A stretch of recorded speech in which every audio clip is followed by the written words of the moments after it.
जोरदार तालियों के साथ आप सबका ध्यान चाहूंगी। 5वीं भारतीय छात्र संसद के इस सत्र में हमारे विशिष्ट मेहमान पंडाल में पहुंच गए हैं।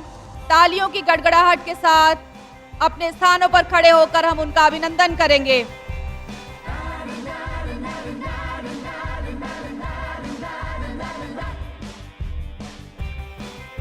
पांचवी भारतीय छात्र संसद का ये सत्र कुछ बात करेंगे। आज का दिन हमारे लिए इन 3 दिनों का जो यज्ञ हमने यहाँ प्रज्वलित किया था, आज भले ही उसका आखिरी दिन है, लेकिन हमारी ये यात्रा यहाँ से आगे बढ़ेगी। ये यात्रा आगे चलेगी, अपने साथ और लोगों को जोड़ेगी और अगले वर्ष हम फिर एकत्रित होंगे। विचारों की यात्रा कभी रुकती नहीं है मित्रों, वो चलती चली जाती है, एक सूत्र बन जाती है और हम एक सूत्र से बंधते चले जाते हैं। इसी परिकल्पना के साथ भारतीय छात्र संसद बनी, अस्तित्व में आई। मायर्स MIT पुणे के इस कैंपस में स्कूल ऑफ गवर्नमेंट के इनिशिएटिव से ये ऐसी परिकल्पना बनी जिसने हजारों की संख्या में भारत के नौजवानों को इस यज्ञ के साथ जोड़ा और आज हम 5वें वर्ष में प्रवेश कर गए हैं। आज अपने इस सत्र में और फिर इसके बाद वैलिडिक्टरी सेशन में हमारे बीच कुछ महान हस्तियां, शख्सियतें, व्यक्तित्व जिन्हें हम अक्सर दूर से देखते हैं, सुनते हैं, आज वो हमारे बीच यहाँ उपस्थित होंगी, हमसे बात करेंगी और हम भी उनसे सवाल पूछेंगे, उनके विचारों को जानने की कोशिश करेंगे। माननीय अन्ना हजारे जी, माननीय डॉक्टर रघु ठाकुर जी, हमारे इस सत्र के हमारे विशिष्ट विभूतियां हमारे साथ विचार विमर्श करेंगी। हमारा आज का सत्र बैक टू बेसिक्स, रोटी, कपड़ा और मकान। मैं मंच पर आमंत्रित करूंगी हमारे विशिष्ट अतिथियों को। कुछ ही पल में हमारे विशिष्ट अतिथि मंच पर हाजिर होंगे आज के इस विशिष्ट सत्र के लिए। युवा शक्ति से जागृत कण कण हमारे साथ हमें ये कहते हुए हर्ष होता है, गौरव का अनुभव होता है, मध्य प्रदेश विधानसभा के अध्यक्ष महोदय माननीय श्री सीता शरण शर्मा जी भी आज के सत्र में हमारे साथ शामिल होंगे। पंडाल में पहुंचते हुए हमारे विशिष्ट अतिथि अन्ना हजारे जी।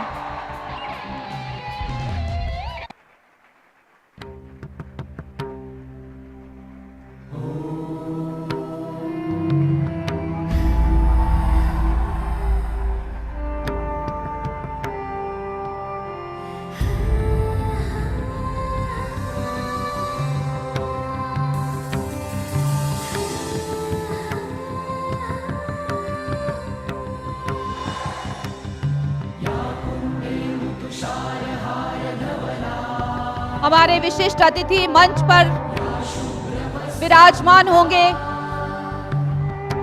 अभिनंदन करते हैं।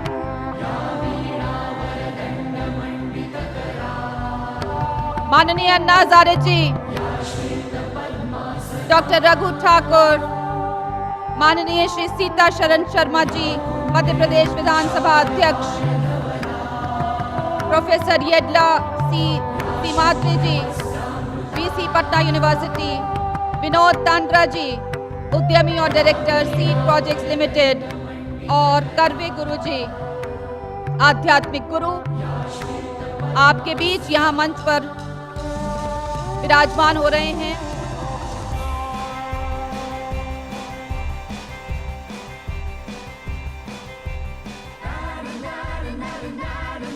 भारतीय छात्र संसद के इस सत्र में बैक टू बेसिक्स, रोटी, कपड़ा और मकान, ये जो 3 ऐसे मुद्दे हैं जो कि लगातार हमारे साथ बने हुए हैं आज तक। आज इन्हीं पर चर्चा हम करेंगे और कार्यक्रम की शुरुआत हमेशा की तरह अपने विशिष्ट अतिथियों के आदर सत्कार और उनके सम्मान के साथ मैं निवेदन करूंगी डॉक्टर विश्वनाथ डी कराड़ जी से कि मध्य प्रदेश विधानसभा के अध्यक्ष महोदय माननीय श्री सीता शरण शर्मा जी का यहाँ स्वागत अभिनंदन करें भारतीय छात्र संसद के मंच पर। तमाम युवाओं की ओर से उनका स्वागत अभिनंदन।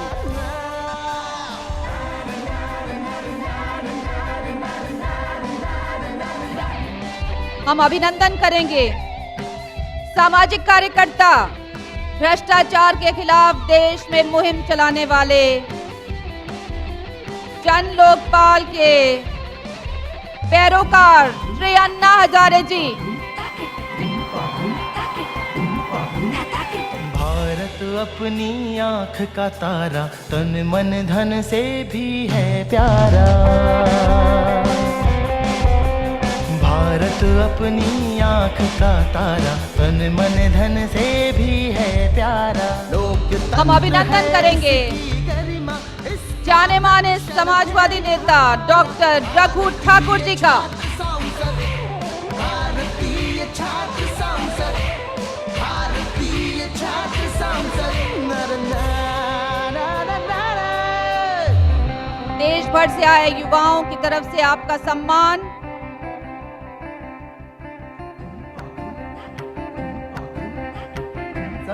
हम अभिनंदन करेंगे प्रोफेसर येडला सी सीमाद्री जी का, वाइस चांसलर पटना यूनिवर्सिटी, जाने माने शिक्षाविद प्रोफेसर सी सीमाद्री साहब।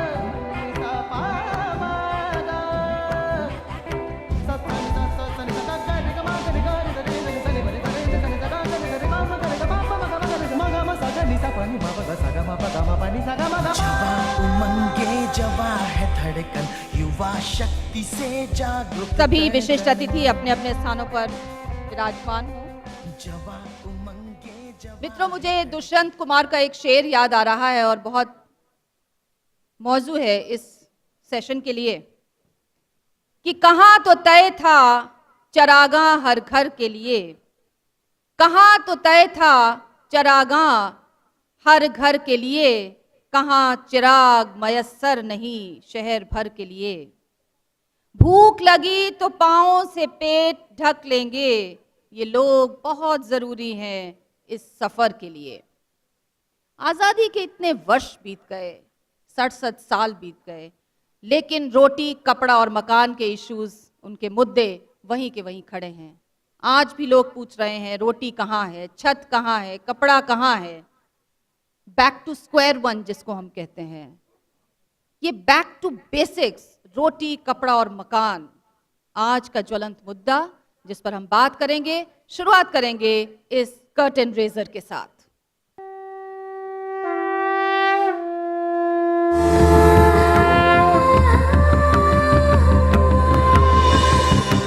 अरे सुनो, कल गांव से भाई का फोन आया था। कहता है थोड़े पैसे भेज दो क्योंकि मेरे खेत की सब्जी बहुत ही सस्ती बिकी है। तो हमने कहा भैया थोड़े पैसे हमें ही भेज दो क्योंकि शहर में सब्जी बहुत ही महंगी बिकती है। सकी सैया तो खूब ही कमात हैं, महंगाई डायन खाया जात है।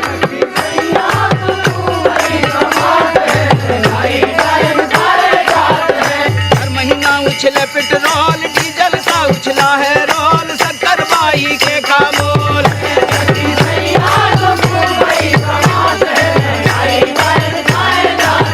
न्यायिक जांच करेगी दिल्ली अंधी और वैरी दिल्ली। ये दिल्ली बस मुंह है इसलिए पटर पटर करती रहती है। ये करना है, ये होना चाहिए, हमें दिखाना है, बस दिल को तसल्ली देने के लिए अच्छा लफ्ज है Delhi. We have developed speed, but we have shut ourselves in. Machinery that gives abundance has left us in want. Our knowledge has made us cynical, our cleverness hard and unkind. We think too much and feel too little. More than machinery, we need humanity. More than cleverness, we need kindness and gentleness. Without these qualities, life will be violent and all will be lost.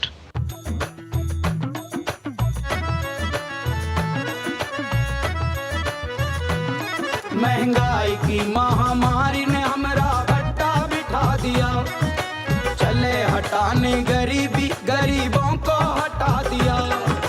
शरबत की तरह देश को, शरबत की तरह देश को गटका है गटागट। आम आदमी की जेब हो गई है सफा चट, शरबत की तरह देश को गटका है गटागट। आम आदमी की जेब हो गई है सफा चट। बैक टू बेसिक्स, रोटी कपड़ा और मकान। हमारे मंच पे हमारे बीच विनोद तांड्रा जी, उद्यमी, डायरेक्टर सीड प्रोजेक्ट्स लिमिटेड, जिनका बहुत सहयोग रहा है, मार्गदर्शन रहा है भारतीय छात्र संसद को आगे बढ़ाने के लिए। हम उनका भी यहाँ पर अभिनंदन और सम्मान करेंगे। श्री विनोद तांड्रा जी।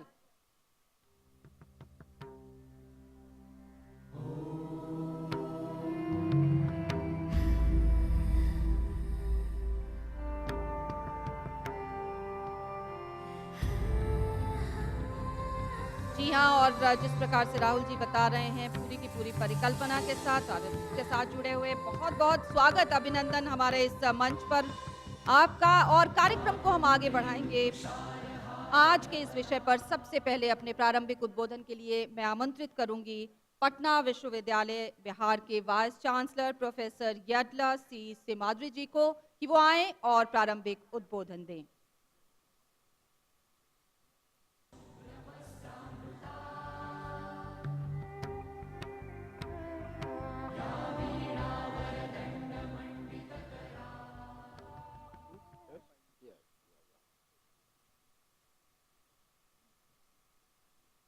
असतो मा सद्गमय तमसो मा ज्योतिर्गमय मृत्योर्मा अमृतंगमय।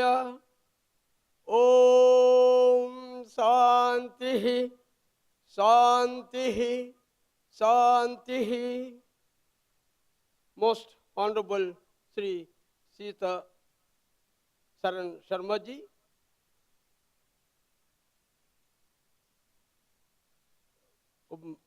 other distinguished guests on the dais, participants all over the country participating here. I'm pleased to be here, invited by the organizers of this 5th Indian Student Parliament, which is the largest classroom in India, to evolve future political leaders. Currently, India has 54% of its population in the range of 20 to 35 years, largest in the world. And hence, they are very important segment of contemporary India, which will make India progress rapidly if guided in a corrective and positive manner. I am aware of the gigantic spirit of the youth. I had been associated with a number of activities related to them and being working actively throughout my adulthood. I had been associated as a coordinator, National Service Scheme, Andhra University from 1973 to 74, 2 years.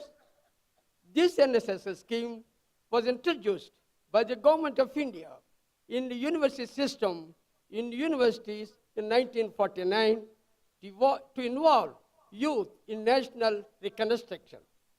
The Government of India organized a special program called Youth Against Famine Campaign in 1973 involving government, university system, voluntary organizations, first time in the country. I was the main participant from the university system. This paved my way to receive a Commonwealth Fellowship from Government of India for a year in the Commonwealth Center for Advanced Studies. Further to this, I was the Vice President of the Research Committee of Youth of the International Sociological Associations for 8 years, Bulgaria, and also the President of the Third World Young Farmers Association, Paris, and became consultant in the United Nations University, UNU, to Tokyo for 2 years, and wrote a chapter on Indian youth as a part of a larger book on youth by United Nations University in 1984. I work on youth and research on youth involved in youth activity in India and world from 1973 to 1983 for a decade.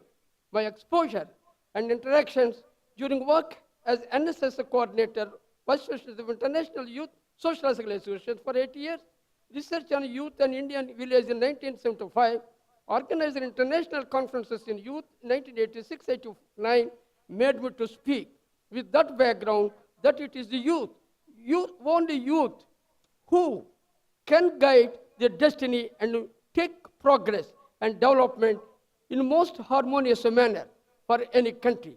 India is no exception. Today, I'm more convinced of this strength when I see the spirit of the youth present as an audience here. I am happy that Bharatiya Chandra Sansad, Indian Student Parliament, is doing the marvelous job in organizing these 3 days to develop a political leadership in India and performing in improving quality and governance. I am asked to give the opening remarks for Back to Basics, Food, Shelter and Clothing theme, which now I attempt to speak very briefly. By current estimates, India's total population will be similar to China's by 2028, 1.545 billion. By 2050, India's population is expected to reach 1.7 billion, which will then be equivalent to nearly that of China and the US combined. A fundamental question then is, can India feed 1.7 billion people properly? There is nothing more basic in terms of human necessity than the adequate availability of roti, kapra, or makan. Going beyond these bare essentials of food, clothing, and housing, one can add sanitation, healthcare, and education. Let us review the current situation. According to the Global Hunger Index, GHI for 2013, India ranks 63 out of 78 worst countries in terms of hunger. Other South Asian countries fare much better. Sri Lanka 43, Nepal 49, Pakistan 57, and Bangladesh 58. This is in spite of the fact that India has shown considerable improvement from 1990, when its GHI was 32.6 to 2013, when it improved to 21.3. The latest estimates by the Food and Agriculture Organizations indicate that 17% of the Indian population is undernourished to lead a productive life. In fact, India alone accounts for 25% of the undernourished population of India, more than in entire sub-Saharan Africa. Child malnutrition is even worse. 1 in every 3 malnourished children of the world lives in India, according to UNICEF. 47% of Indian children are underprivileged, 46% below the age of 3 are too small for their age, and nearly 50% of all childhood deaths could be attributed to malnutrition. Former Prime Minister Manmohan Singh called the situation national shame. Everyone shares the right to decent standard of living. Essential to the achievement of this standard and therefore to the fulfillment of human life beyond simple survival is access to adequate housing. Housing fulfills physical need by providing security and shelter from weather and climate. It fulfills psychological needs by providing a sense of personal space and privacy. It fulfills social needs. The human right to adequate housing is the right of every human, man, youth, child, to acquire and sustain a secure home and community in which to live in peace and dignity. The right to housing is codified as a human right in the Universal Declaration of Human Rights. Fundamental to this fulfillment of UN Habitat mandate is the monitoring of the Global Center. The Universal Declaration asserts the fundamental equality and quality of each human being in its first article.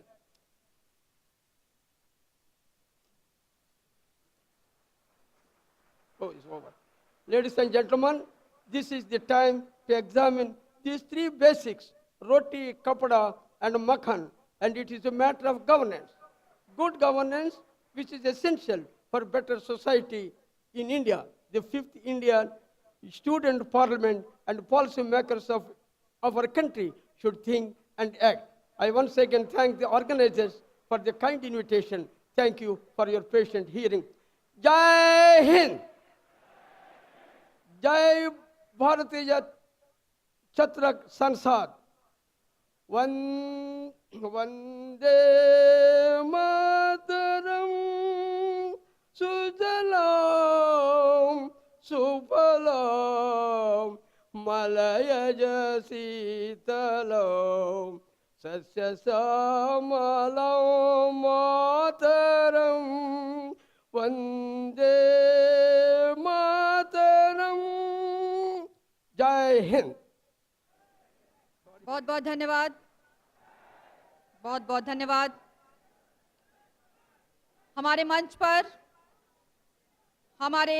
मंच पर curve गुरुजी मौजूद हैं, उनकी उपस्थिति, उनका सानिध्य हमें मिला है, हम उनका भी अभिनंदन करेंगे। मैं अनुरोध करूंगी अन्ना हजारे जी से कि कर्वे गुरुजी का यहाँ पर सम्मान करें, अभिनंदन करें भारतीय छात्र संसद के मंच पर।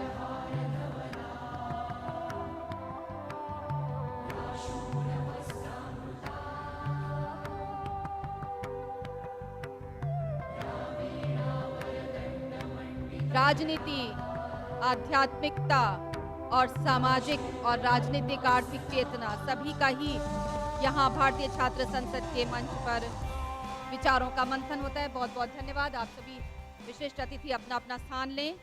हमारा सौभाग्य है कि हमारे बीच मध्य प्रदेश विधानसभा अध्यक्ष डॉक्टर सीताशरण शर्मा जी की मौजूदगी है। तो भारतीय छात्र संसद के हर सत्र में हमने विधानसभा अध्यक्षों को सुना है और आज हमें गौरव प्राप्त हुआ है। मध्य प्रदेश विधानसभा के अध्यक्ष माननीय डॉक्टर सीताशरण शर्मा जी हमारे बीच हैं। हम उनसे अनुरोध करेंगे हमें संबोधित करें।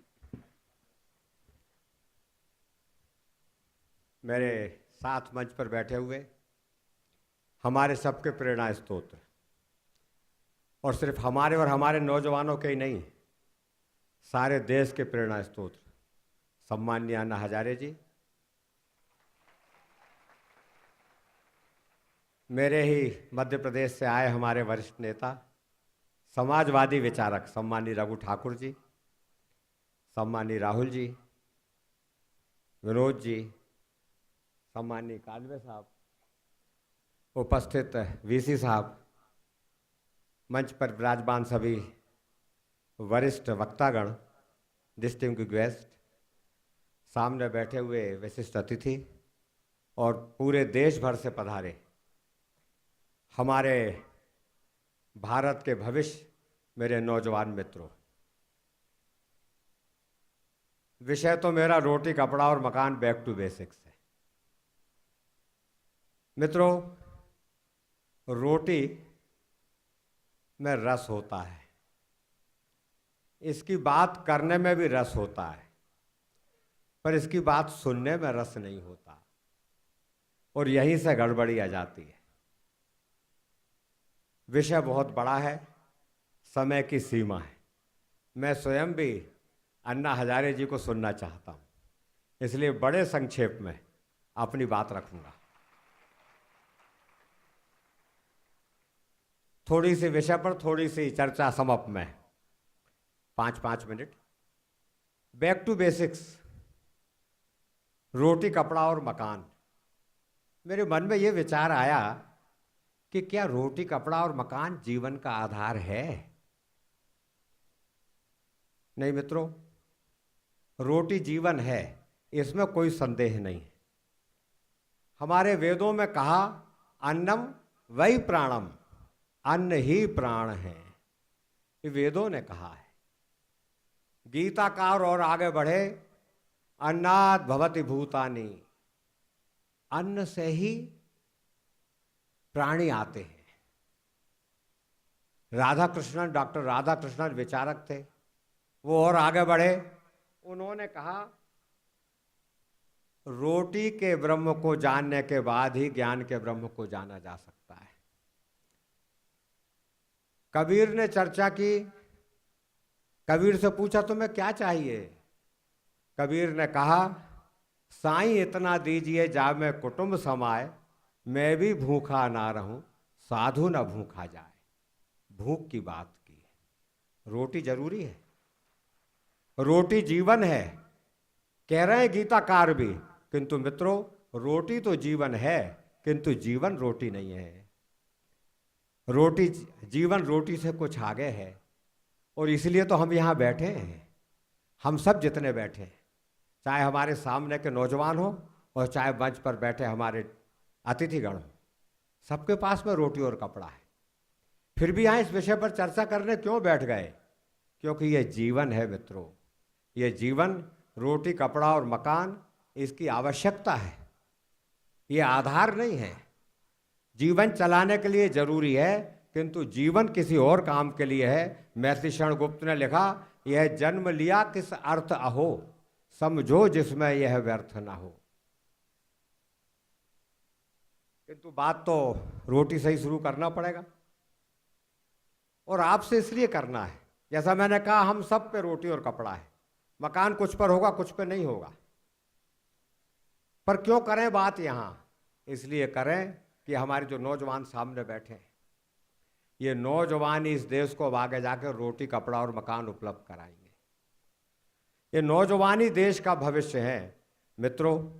देश का भविष्य आप है और देश में भविष्य आपका है। इसलिए विचार विमर्श जरूरी है, और इसलिए समाज के साथ चलकर उसकी लीड लेना जरूरी है। हमारे देश में नौजवानों की संख्या विश्व में सबसे अधिक है। चीन भी बुढ़ाने लगा अब, और यही हमारे लिए बड़े संतोष का विषय है। ये यूथ फैक्टर जीवन के हर क्षेत्र में जाए, राजनीति में भी आए।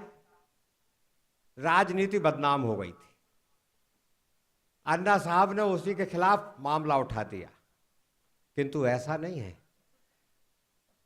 चाणक्य ने कहा कि यदि आप राजनीति में नहीं आएंगे तो आपको खराब लोगों के अधिकार में रहना पड़ेगा, खराब लोगों के शासन में रहना पड़ेगा। और इसलिए क्वालिटी को पॉलिटिक्स में आना ही चाहिए। आप आए, हम मार्गदर्शन के लिए तैयार हैं। भ्रष्टाचार से दूर, अन्याय और अत्याचार से दूर हम जब चुनाव लड़ते हैं तो हम सिर्फ भूख की बात नहीं करते, ना भय, ना भूख, ना अत्याचार। भय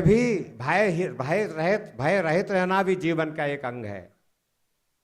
अभयम तत्व संसिद्धि, गीता में भगवान ने कहा, 6वें अध्याय का पहला श्लोक। यदि अभय नहीं रहेंगे तो भी जीवन नहीं रहेगा। आजादी के पहले बहुत स्थिति ठीक नहीं थी, और हमारे नेतृत्व ने, मैं भी आज़ादी के बाद ही जन्मा हूँ, एक आंदोलन खड़ा किया। उस वक्त भूख के ऊपर निराला ने एक कविता लिखी, वह आता दो टूक कलेजे को करता पछताता, पथ पर आता पेट पीठ मिलकर दोनों हैं एक, चल रहा लकुटिया टेक, मुट्ठी भर दाने को भूख मिटाने को। अब वो स्थिति नहीं रही, अब मुट्ठी भर दाने की जरूरत नहीं है। आप सब भी जानते हैं हमारे देश में अन्न का भंडार रखा हुआ है, सड़ रहा है गेहूं, अनाज सड़ रहा है। सुप्रीम कोर्ट कह रहा है कि इसको वैसे ही बांट दो, किंतु सरकारें कहती हम नहीं बांटेंगे, हम नहीं बांट सकते। समस्या रोटी की यहीं से शुरू हो रही है। मित्रों, अमर्त्य सेन नोबेल पुरस्कार प्राप्त अर्थशास्त्री को मैं पढ़ रहा था। उन्होंने अकाल पर बहुत लिखा, उन्होंने गरीबी पर बहुत लिखा है। मैं सिर्फ एक बात बताना चाहता हूं, लंबे विस्तार में नहीं जाऊंगा।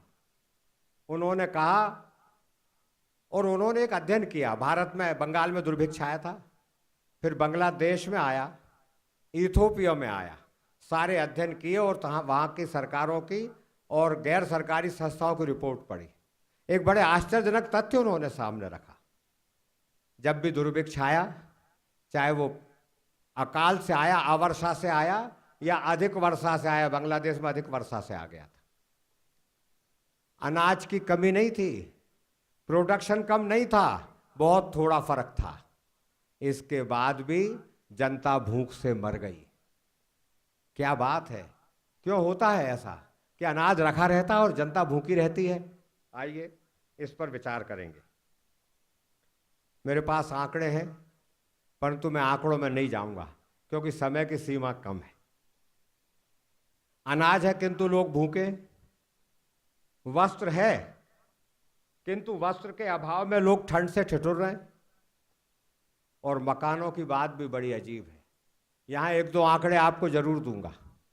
देश में जितने मकानों की जरूरत है उससे ज्यादा मकान खाली पड़े हैं। समय खत्म हो गया। एक बात मकान के बारे में, उसके बाद आखिरी बात करूंगा। मकान खाली पड़े क्यों? क्योंकि मकान अब जीवन यापन के लिए नहीं रह गए, जीवन के लिए नहीं रह गए, इन्वेस्टमेंट का मुद्दा हो गए। ये व्यापार हो गया है। मित्रों, रोटी कपड़ा और मकान को कभी व्यापार मत बनने देना। यदि ये बना तो देश विनाश के गर्त में चला जाएगा। समाजवाद, साम्यवाद, पूंजीवाद, सारे लोग कहते, उद्योगपति कहता मैं रोटी दूंगा, मेरे यहां काम करो। साम्यवादी कहते हैं हमारा पालित ब्यूरो रोटी देगा। समाजवादी कहते हैं कि लोकतांत्रिक समाजवाद से हम रोटी देंगे, किंतु सफल कोई नहीं होता। साम्यवाद रोटी देता है तो नई समस्याएं खड़ी हो जाती हैं। इसलिए पश्चिम जर्मनी और पूर्व जर्मनी आखिरकार एक हो ही गए, नहीं तो रोटी तो पूर्व जर्मनी में मिलती थी। इसलिए चीन से ताइवान क्यों भागते हैं लोग? रोटी तो है किंतु जीवन नहीं है। मित्रों, समय की सीमा है। मैं आधार पर जाना चाहता था। जीवन का आधार क्या है? क्या रोटी कपड़ा और मकान ही है? किंतु ऐसा नहीं है, समय की सीमा है। परंतु एक बात मैं आपसे जरूर कहना चाहता हूं। नीरज की एक पंक्तियां हैं, तेरी पीड़ा का हो मुझ पर कुछ असर इतना कि तू भूखा रहे तो मुझसे भी ना खाया जाए। अब तो कोई मजहब ऐसा भी चलाया जाए जिसमें इंसान को इंसान बनाया जाए। यदि इंसान बन गए तो रोटी कपड़ा और मकान की समस्या नहीं रहेगी, मकान खाली नहीं रहेंगे, लोग बाहर नहीं रहेंगे। किंतु आधार क्या है? एक मिनट में अपनी बात समाप्त करके, गीताकार ने सिर्फ अन्नाद भवति भूतानि नहीं बोला। अब ये मेरा अपना विचार है, आपको पसंद आए या ना आए। आज स्वामी विवेकानंद की जयंती भी है और आपको इस अवसर पर शुभकामनाएं भी देता हूं। स्वामी विवेकानंद जीवन भर कर्म की बात करते हैं, उनने माला फेरने की कहीं बात ही नहीं की। अन्नाद भवति भूतानि पर्जन्यादन्न संभवः। अन्नाद भवति भूतानि, अन्न से जीवन होता है, और पर्जन्यादन्न संभवः, और वर्षा से अन्न होता है। यज्ञात भवति पर्जन्यो, यज्ञ यानी कर्म। आज हमारी संचालक कह रही थी ये ज्ञान यज्ञ है। यज्ञ यानी होम नहीं, यज्ञ यानी कर्म। यज्ञ यानी समाज के हित का कर्म।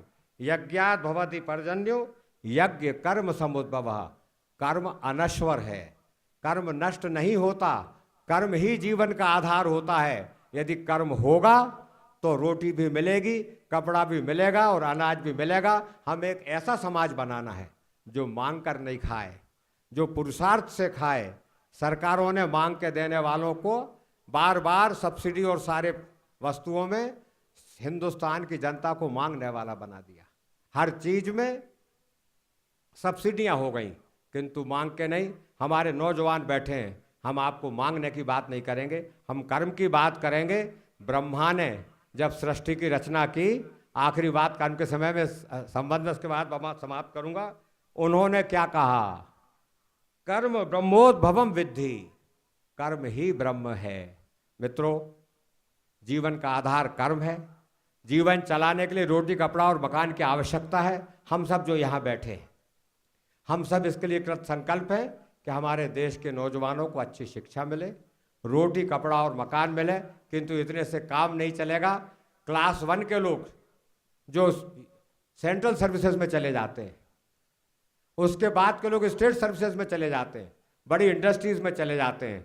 आप सबको राजनीति में आना पड़ेगा, आपको उद्योग लगाना पड़ेगा, आपको एक वाइब्रेंट इंडिया बनाना पड़ेगा।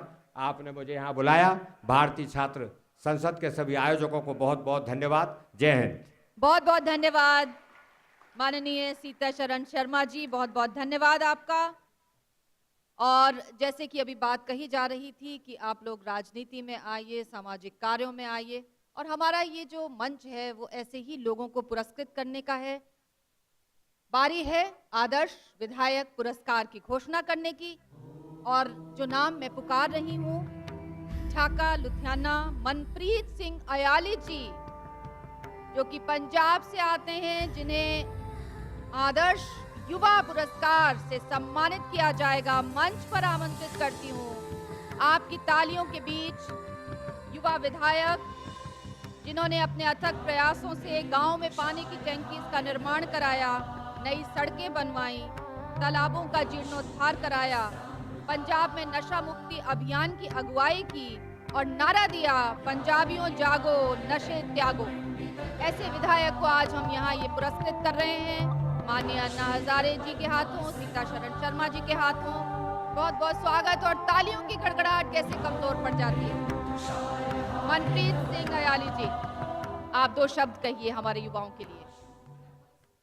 सबसे पहले मैं भारतीय छात्र संसद का दिल से धन्यवाद करता हूं, राहुल जी का, विश्वनाथ जी का, उनके सभी साथियों का, जिन्होंने मुझे यहाँ बुलाकर सम्मानित किया है और हौसला दिया है।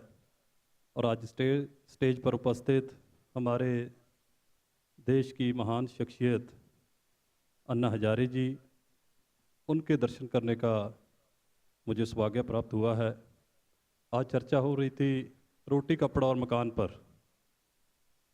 बेशक हमारे देश को याद हुए 65 ईयर से ज़्यादा समय हो गया, लेकिन आज भी हमारे देश में बेरोज़गारी, अनपढ़ता, गरीबी, करप्शन, अनेकों ही ऐसी समस्या हैं जिनका हम सामना कर रहे हैं।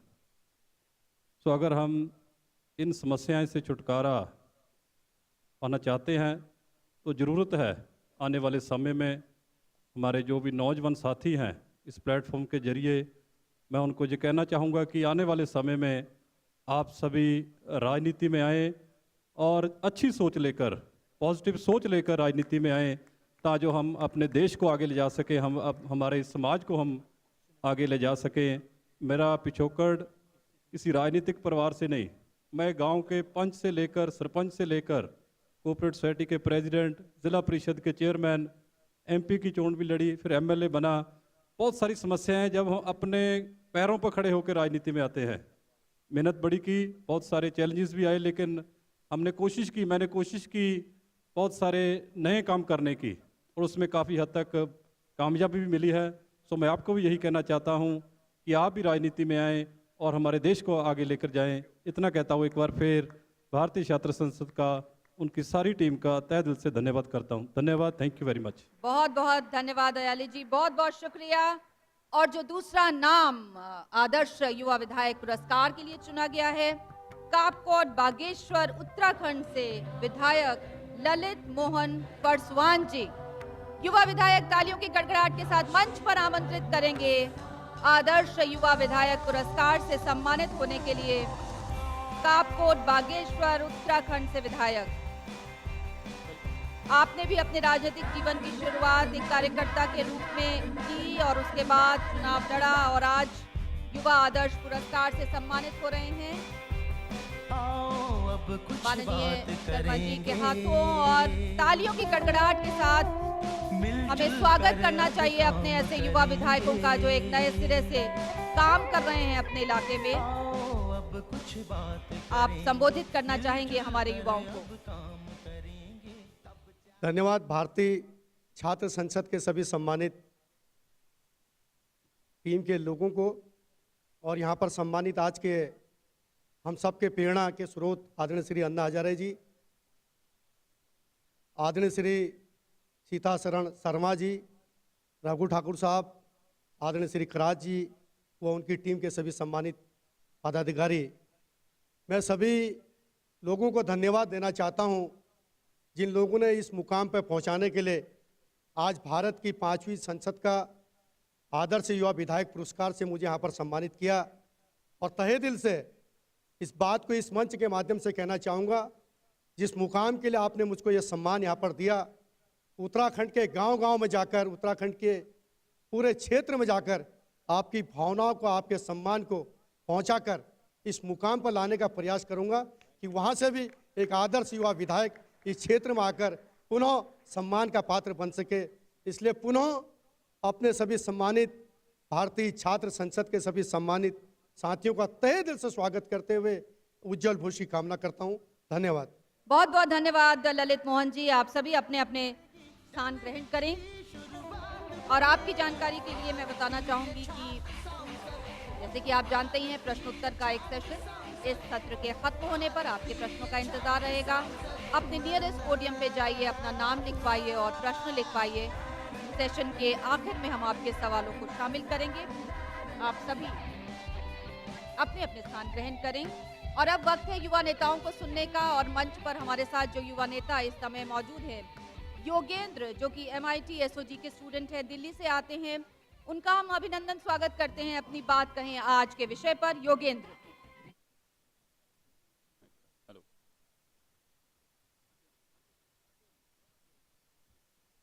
विषय मिला है बैक टू बेसिक, रोटी कपड़ा और मकान, और समय दिया गया है 3 मिनट। जो काम देश पिछले 65 साल से करने की कोशिश कर रहा है, वो मुझे 3 मिनट में समझाना है। मैं कोशिश करूंगा और इसके लिए मुझे आपका साथ चाहिए। देंगे ना? रोटी कपड़ा और मकान।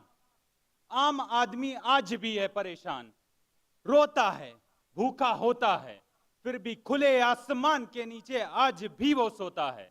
आप सभी को योगेंद्र सिंह का नमस्कार। दोस्तों, हम मार्स पे पहुंच गए, हम चांद पे पहुंच गए। दुनिया की तीसरी सबसे बड़ी आर्मी हमारी है। हम इंडस्ट्रियलाइजेशन की बात करते हैं, हम ग्लोबलाइजेशन की बात करते हैं, हम 2020 में सुपर पावर बनने की बात करते हैं। लेकिन हमारे देश का एक बहुत बड़ा हिस्सा भूखा है, बीमार है, बेघर है। यह सवाल मैं आपसे पूछता हूं, क्या यह तरक्की है? क्या यह उन्नति है? एक तरफ है इतनी ऊंचाइयां और एक तरफ गहराइयां ही गहराइयां। दोस्तों, मेरे मन में एक सवाल बहुत दिनों से आ रहा है। बचपन में जब हम ट्रैफिक सिग्नल पर जाते थे तो एक भिखारी भीख मांगने आता था, कार के शीशे को टच तक नहीं करता था, भीख मांगता था और चला जाता था। आप भी महसूस करते होंगे, आज वही भिखारी भीख मांगने आता है, कार के शीशे को ठक ठक करके बजाता है और भीख ना देने पर गुस्सा होता है, 2 गाली देता है और मुड़कर चला जाता है। दोस्तों, ये उसका रिएक्शन है। और वो दिन दूर नहीं जब वही भिखारी आपके शीशे पर पत्थर मार देगा और वो स्थिति बहुत खतरनाक होगी। वक्त आ गया है उनको समझने का, उनको जानने का और इस सरकार को जगाने का। हम उनको ऐसे बेघर रहने नहीं देंगे। वो भी इस देश का हिस्सा हैं और इस सरकार को हम उन्हें भूलने नहीं देंगे। उनको ऐसे भीख मांगने न देंगे हम, कुछ तो उनके खातिर जरूर करेंगे हम। खूबी उनकी उनको बतलाएंगे, इस देश को उनकी पहचान कराएंगे, इस देश को उनकी पहचान कराएंगे। दोस्तों, मैं मानता हूं गरीबी का कोई फ्यूचर नहीं होना चाहिए, केवल पास्ट होना चाहिए। गरीबी लोगों में नहीं है, लोग गरीबी में हैं। मित्रों, ये गरीबी दूर करने के लिए हमें सिर्फ बिल नहीं चाहिए, हमें सिर्फ बिल नहीं चाहिए, उसके लिए एक विल चाहिए है और उसको पूरा करने के लिए एक सच्चा दिल चाहिए है। मित्रों, हमें कुछ वक्त के लिए अपनी जरूरतों को थामना होगा। इस देश की सूरत तभी बदलेगी। ये हजारों लोग अगर एक साथ खड़े हो जाएं तो लाखों सूरतें यूं ही बदल जाएंगी। मैं एक अपील करना चाहता हूं इस मंच से, आप सबको जोड़ने की ये कोशिश है, इस देश को एक नई राह पे मोड़ने की एक कोशिश है। गरीबी नहीं, गरीबी नहीं, गरीबी मिटाओ, भूखा नहीं भूख मिटाओ, बेघर नहीं घर बनाओ, टूटो नहीं जुड़ते जाओ, मन्नत नहीं मेहनत पे खाओ, झूठ नहीं सच का हो भाओ, आधी रोटी खाओ, दो जोड़ नहीं एक जोड़ पे काम चलाओ, अपनों को अपना समझो और कुछ भी करने से पहले बेसिक पे आओ, बेसिक पे आओ, बेसिक पे आओ। धन्यवाद दोस्तों। बहुत बहुत शुक्रिया योगेंद्र। योगेंद्र जैसे लोगों के लिए 3 मिनट का समय कम नहीं होता और अपनी बात बहुत ही खूबसूरत तरीके से उन्होंने आप तक पहुंचाई। अभिनंदन करेंगे। भारतीय छात्र संसद के मंच से आपकी तालियों के बीच इस युवा योगेंद्र का हम स्वागत अभिनंदन राहुल कराड़ जी के हाथों।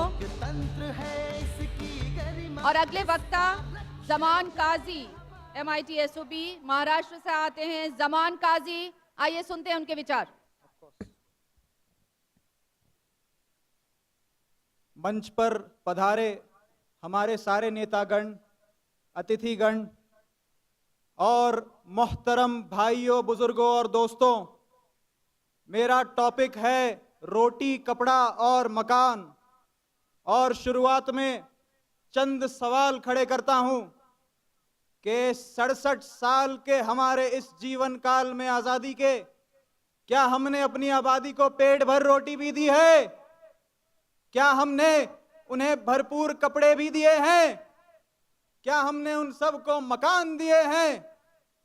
आखिरी सवाल, क्या हमने अपनी आबादी तक पानी भी पहुंचाया है? हमने उन्हें पानी तक नहीं दिया। अगर दिया होता तो आज हमारे किसान आत्महत्या नहीं करते।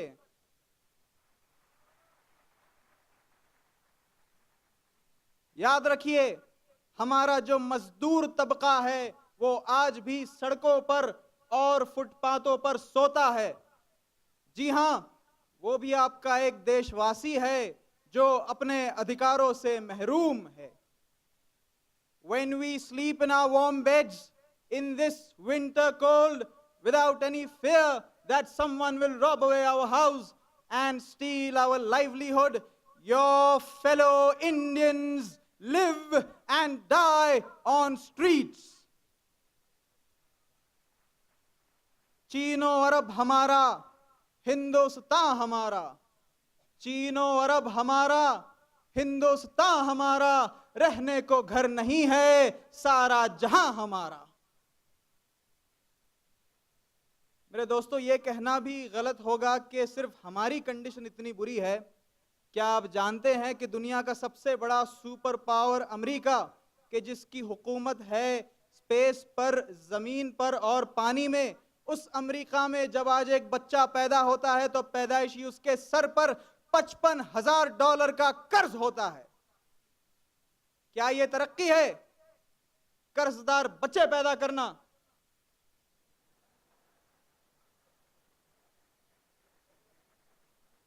अगर गरीबी के साए में हम हैं तो कर्जों के साए में तुम हो। इसी तरह पले बड़े हैं। इस मंच से अपील करता हूं कि सिर्फ टेक्नोलॉजी का नारा लेने से किसी देश की तरक्की नहीं हो जाती। आज हम मार्स पर पहुंच गए, वो भी सबसे कम दाम में। इस मंच से हमारे वैज्ञानिकों का अभिवादन करते हैं, लेकिन मुझे बताइए कि मार्स पे पहुंचने के बावजूद अगर विदर्भ में हमारा किसान आत्महत्या करता है तो इसमें किसकी जीत हुई है? ये कुछ कड़वी सच्चाइयां हैं जिनका हमें सामना करना होगा, और ये काम सिर्फ नेताओं को दोष देने से नहीं होगा। आज नौजवान पीढ़ी से मैं अपील करता हूं कि वो अपने जिंदगियों को उचित कामों में लगाएं, और सबसे उचित काम तो ये है कि वो सादा जिंदगियां गुजारें। मैं ये बिल्कुल नहीं कहता आपसे कि आप गांधीवादी बन जाएं, नहीं, जमाना बड़ा तेजी से आगे बढ़ रहा है, लेकिन आप वक्त की बर्बादी से बचें, आप पेट्रोल फूकने से बचें, आप व्हाट्सएप और फेसबुक के एडिक्शन से बचें। इन सब चीजों से जब आप बचेंगे तो अपने पिछड़े और मजलूम देशवासियों का दर्द आप समझ पाएंगे। ये जो इतने सारे कर्जे हैं हमारे देश पर, हमारी नौजवान पीढ़ी इनको चुका पाएगी। आज मैं बड़े गर्व से कहता हूं कि मेरे भारत में कभी कोई रिसेशन नहीं आ सकता, और वो इसीलिए नहीं आ सकता कि हमारे देश का एक शख्स 10 आदमी को खिलाने का काम करता है। ये संस्कृति है हमारी। कुछ दिनों पहले माड़ीन में जब वो सैलाब आया हैरत अंगेज कि जिसमें इतने लोग मारे गए, उनमें एक किसान की मौत हुई, तो मुझे इस बात का अफसोस हुआ कि मेरे लिए कमाने वाले 2 हाथ कुर्बान हो गए। इसीलिए मैं कहता हूं कि इस मुल्क का हर एक शख्स है मिल्लत की मुकद्दर का सितारा। अपनी बात को खत्म करूंगा अकबर इलाहाबादी साहब के शेर से कि उनका जो काम है वो अहले सियासत जाने, उनका जो काम है वो अहले सियासत जाने। मेरा पैगाम मोहब्बत है जहां तक पहुंचे, मेरा पैगाम मोहब्बत है जहां तक पहुंचे, मेरा पैगाम मोहब्बत है जहां तक पहुंचे। Thank you. बहुत बहुत शुक्रिया, आपका पैगाम हम सब तक पहुंचा है, हमारे दिलों तक पहुंचा है। बहुत बहुत शुक्रिया और अभिनंदन हमारे इस नौजवान का, जमान काजी साहब MIT SOB के स्टूडेंट राहुल कराड़ जी के हाथों आपकी तालियों के बीच। और अब मैं आवाज दे रही हूं आकाश शाह को, जो कि मुंबई से आते हैं, आज के विषय पर अपने विचारों को रखेंगे। आकाश शाह।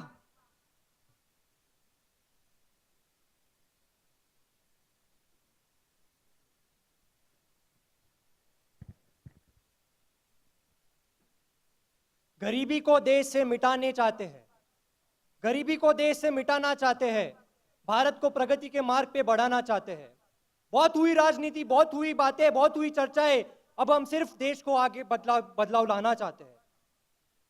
मैं जानता हूं कि पलक झपट के ही बदलाव लाना संभव नहीं, पर एक बात याद रखना दोस्तों, अगर हम एक हो जाए तो कुछ भी काम असंभव नहीं।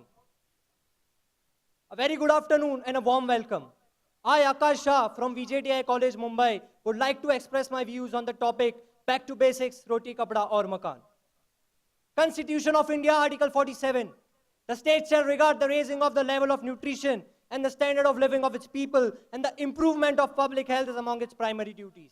Article 21 says that no person shall be deprived of his life or personal liberty, which indirectly covers right to adequate housing under fundamental rights. And we have more than a dozen of such acts and articles in our constitution which directly or indirectly guarantee access to food, clothing and shelter to each and every Indian citizen. But surprisingly, we still have 1.77 million Indians sleeping and living on footpaths, bridges and railway platforms. 3,000 children still die every day in India due to malnourishment. 72% Indians still don't have proper sanitation facilities, and this includes women as well. But just superficially looking at the facts and figures won't help much. We need to analyze the root cause for these problems and plan an effective solution accordingly. Just doing nothing and demanding everything has no meaning.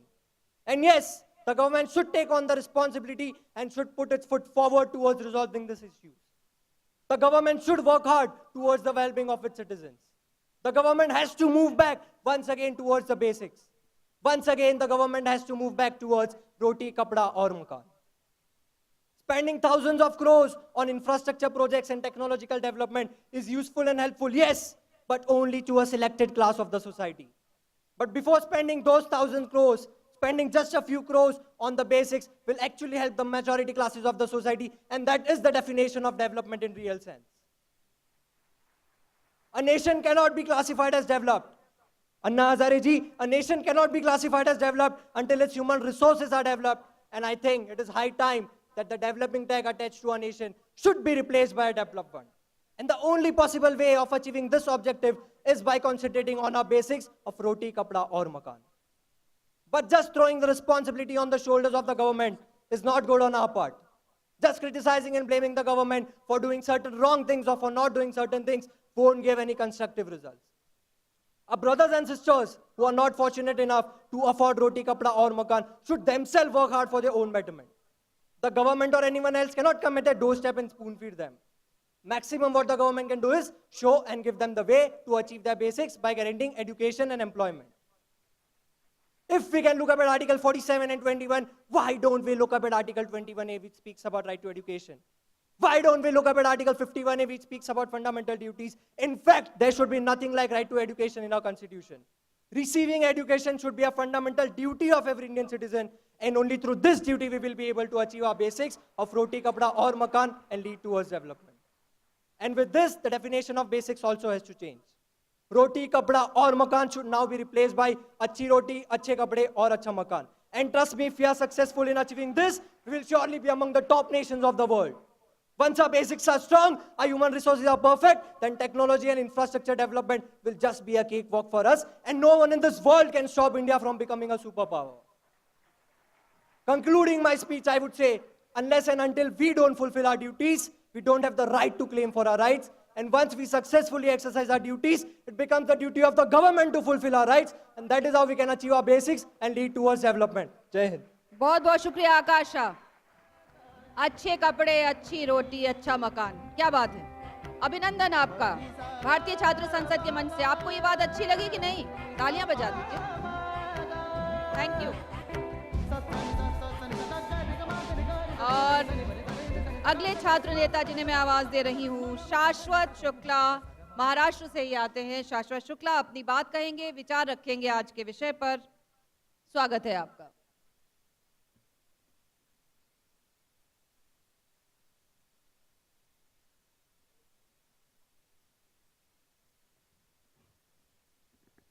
Hello, नमस्कार Pune. I see a silence among the crowd altogether, so I'll give you a wake-up call in Hindi. इस शांति मौन के बीच आज तूफान उठाने आया हूं। जागो भारत के बबर शेर, मैं तुम्हें जगाने आया हूं। Respected dignitaries on the dais and the members of Youth Brigade present here, I would like to tell you that words like roti, kapda, makan may seem small in front of the big fat Indian dream. But these are the basics of the pyramid of progress that we aim to build. Let me give you some basic statistics about Indian poverty recently. 44% of our population does not have permanent shelter. Over 65% of the rural population does not have access to private toilets. Over 30% villages do not have proper roads connecting them. And shockingly, nearly 70% villages do not have a secondary school. Wow. These facts would be enough to ring an alarm that we need to be back to our basics, roti, kapda or makan. I don't say that the governments have not taken any effort. For example, 65 lakh rural youth were employed in self-help groups, that is the SHGs. 62 lakh government shelters were built through the Indira Awas Yojana for minority poor.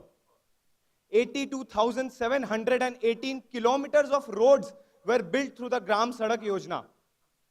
So, where is the problem if the situation is so hunky-dory and so beautiful? Sadly, our own ex-Prime Minister, Mr. Rajiv Gandhi, had accepted that if the center allocates 1 rupee, then the ground allocation to the poor man is just 15 paise, 15 paise. Now I'll tell you the lack of implementation from our government. For example, the Pradhan Mantri Jan Dhan Yojana, the Dream Yojana, it grants only 2,000 rupees per month to the bank mitra who reaches inaccessible areas for the government to offer loans to the poor. The midday meal scheme, it sees children dying each day eating government food. And the salaries to government teachers remains at an abysmal rupees 5,300 per month, lesser than a call center worker.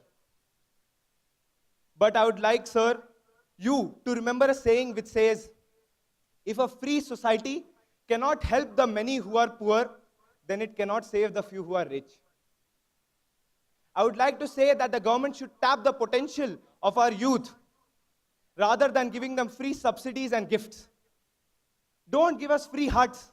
Make us strong enough to buy our own house. Don't give us free shawls and dhotis. Make us strong enough to buy our own clothes. I'll say, don't make us yearn. Make us capable to earn ourselves. as I end my discussion, I would like to give a clarion call to my youth brigade and my government, saying, एक से एक मिले तो कतरा बन जाता है दरिया, एक से एक मिले तो जर्रा बन जाता है सहरा, एक से एक मिले तो राई बन सकती है पर्वत, एक से एक मिले तो इंसान बस में कर ले किस्मत। हम हिम्मत वालों ने जब भी मिलकर कदम बढ़ाया, सागर ने रास्ता छोड़ा, पर्वत ने शीश झुकाया। फौलादी हैं सीने अपने, फौलादी हैं बाहें, हम चाहें तो पैदा कर दें चट्टानों में राहें। थैंक यू, जय हिंद। धन्यवाद शाश्वत शुक्ला, एक वेकअप कॉल आपने दिया और बब्बर शेरों को जगाया। बहुत बहुत शुक्रिया आपका, और तालियों के साथ स्वागत अभिनंदन आपके लिए वेकअप कॉल भी था। तालियां बजा दीजिए। Thank you.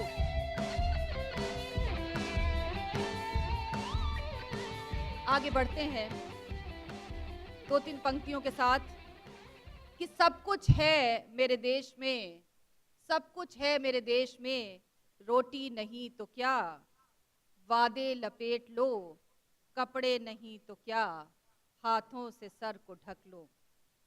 ये विडंबना है और ये विडंबनापूर्ण स्थितियां हैं, और आज के इस विषय में हमने इन तमाम स्थितियों को समेटने की कोशिश की है। हमारे साथ मंच पर विराजमान, जिन्होंने अपना पूरा जीवन समाजवाद और भारतीकरण के लिए अर्पित किया है, समाजवाद के मूल्यों के लिए अर्पित किया है, सुप्रसिद्ध समाजवादी नेता और लोकतांत्रिक समाजवादी पार्टी के अध्यक्ष श्री रघु ठाकुर जी हमारे बीच हैं। सादर आमंत्रित कर रहे हैं श्री रघु ठाकुर जी।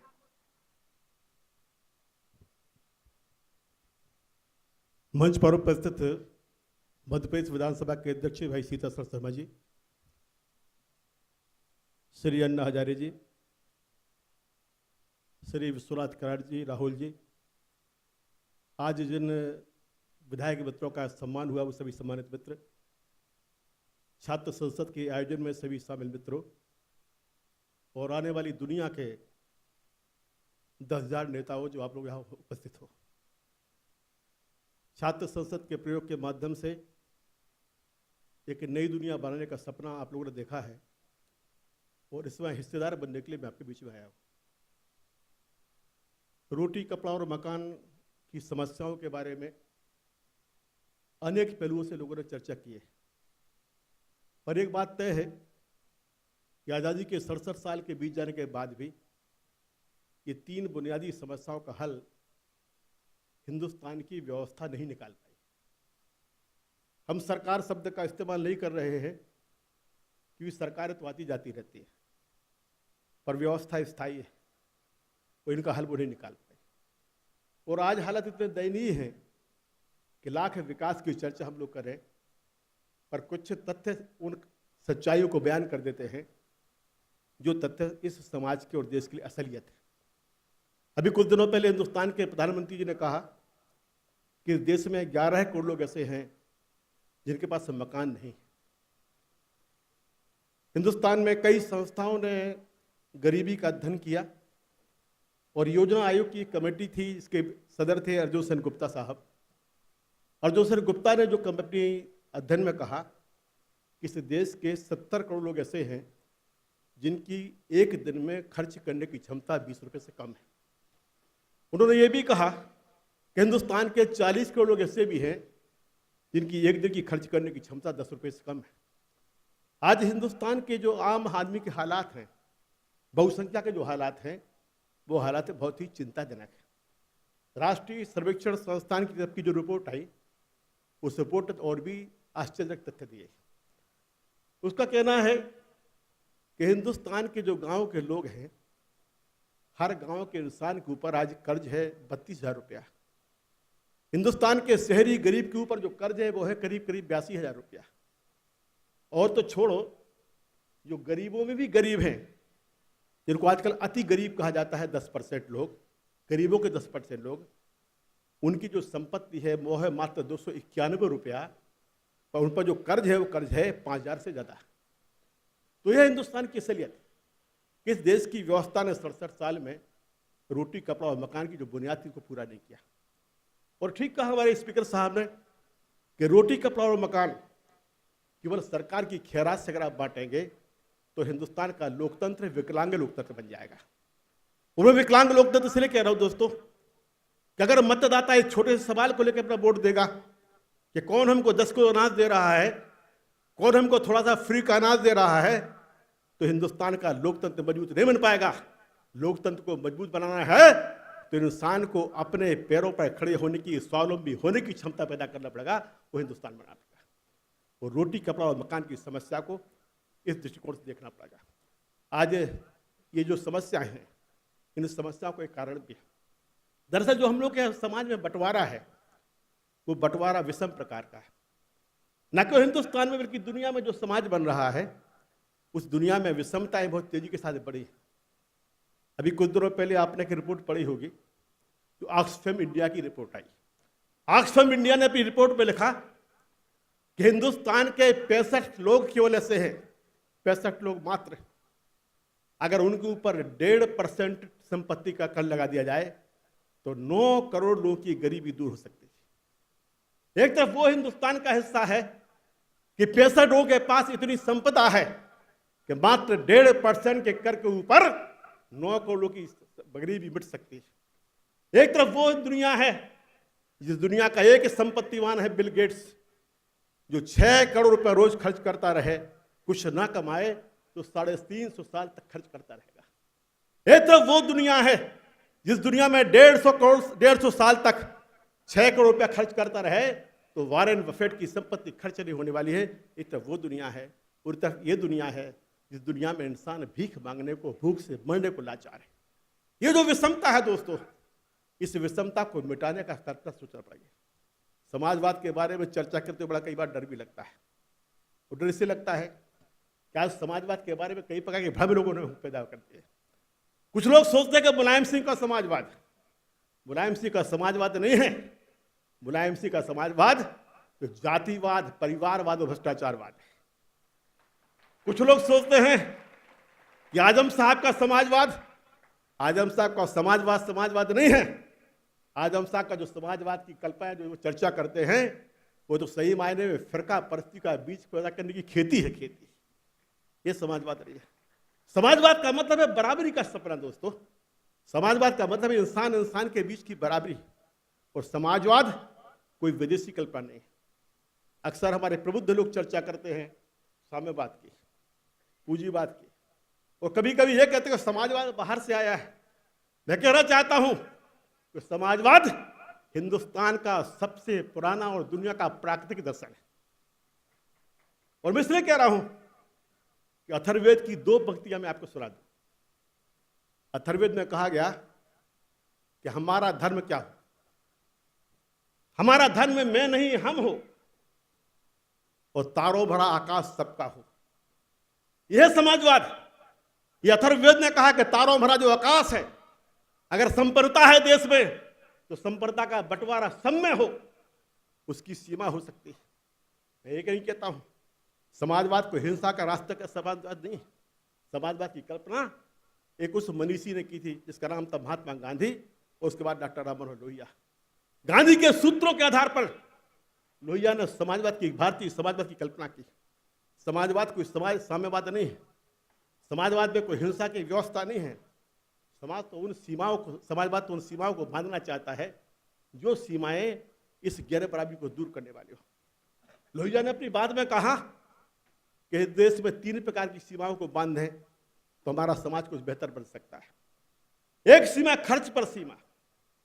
आज खर्च पर कोई सीमा नहीं।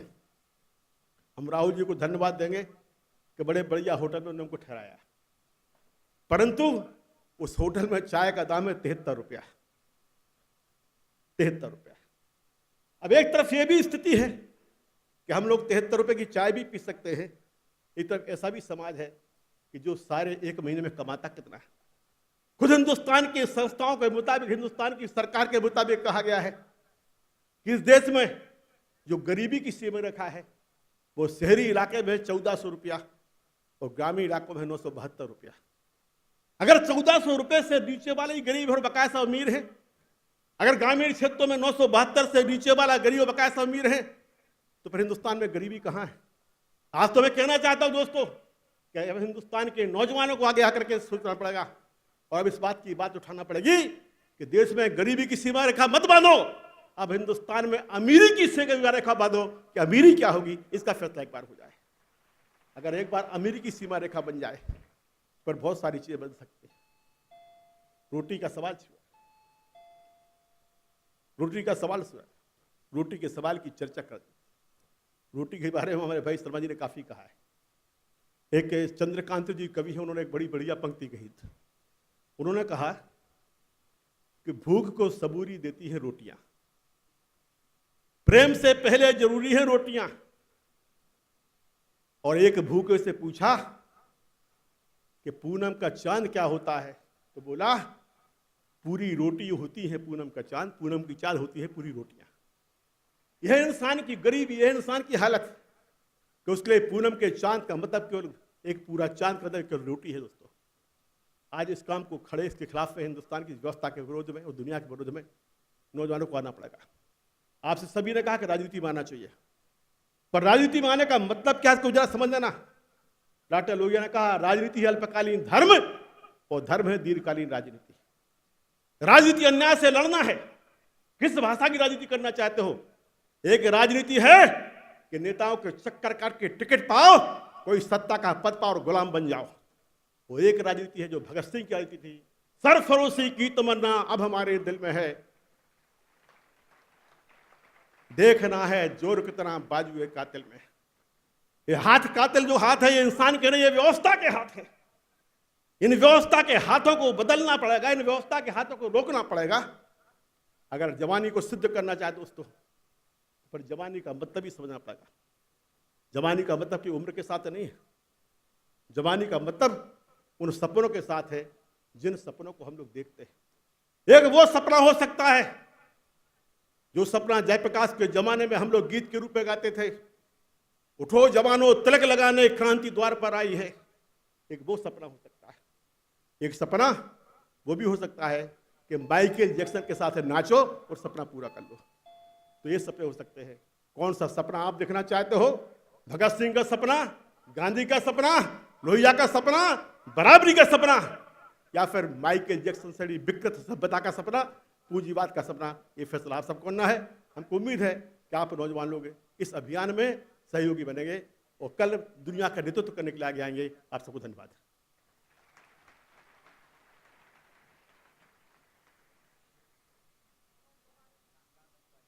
धन्यवाद रघु ठाकुर जी, आपका बहुत बहुत धन्यवाद। और तालियों की गड़गड़ाहट के साथ हम धन्यवाद अदा करेंगे यहाँ पर।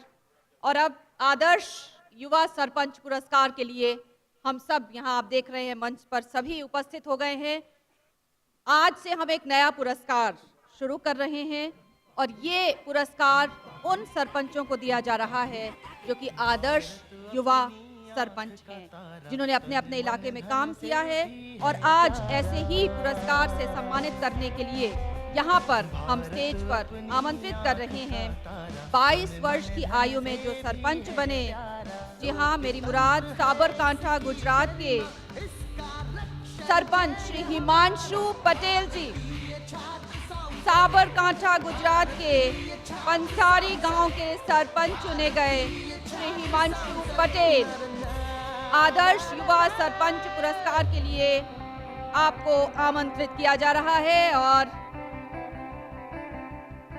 इस पुरस्कार से सम्मानित होने वाले सरपंच तालियों की गड़गड़ाहट से जिन्होंने गांव का रास्ता देखा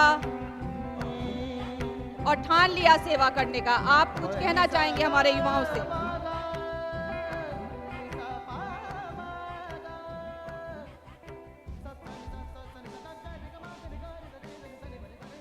अगले सरपंच जिनका नाम मैं लेना चाह रही हूँ, आमंत्रित करना चाह रही हूँ, आरती देवी, धनकापड़ा गांव गंजम ओडिशा से आरती देवी, जिन्हें ये सरपंच युवा सरपंच का अवार्ड आज दिया जा रहा है, जिन्होंने MBA करने के बाद इन्वेस्टमेंट बैंकर की नौकरी की, लेकिन लगा कि दिल कहीं और है, कर्मभूमि गांव है और गांव को अपना कर्मभूमि बनाते हुए गांव की सरपंच बनी।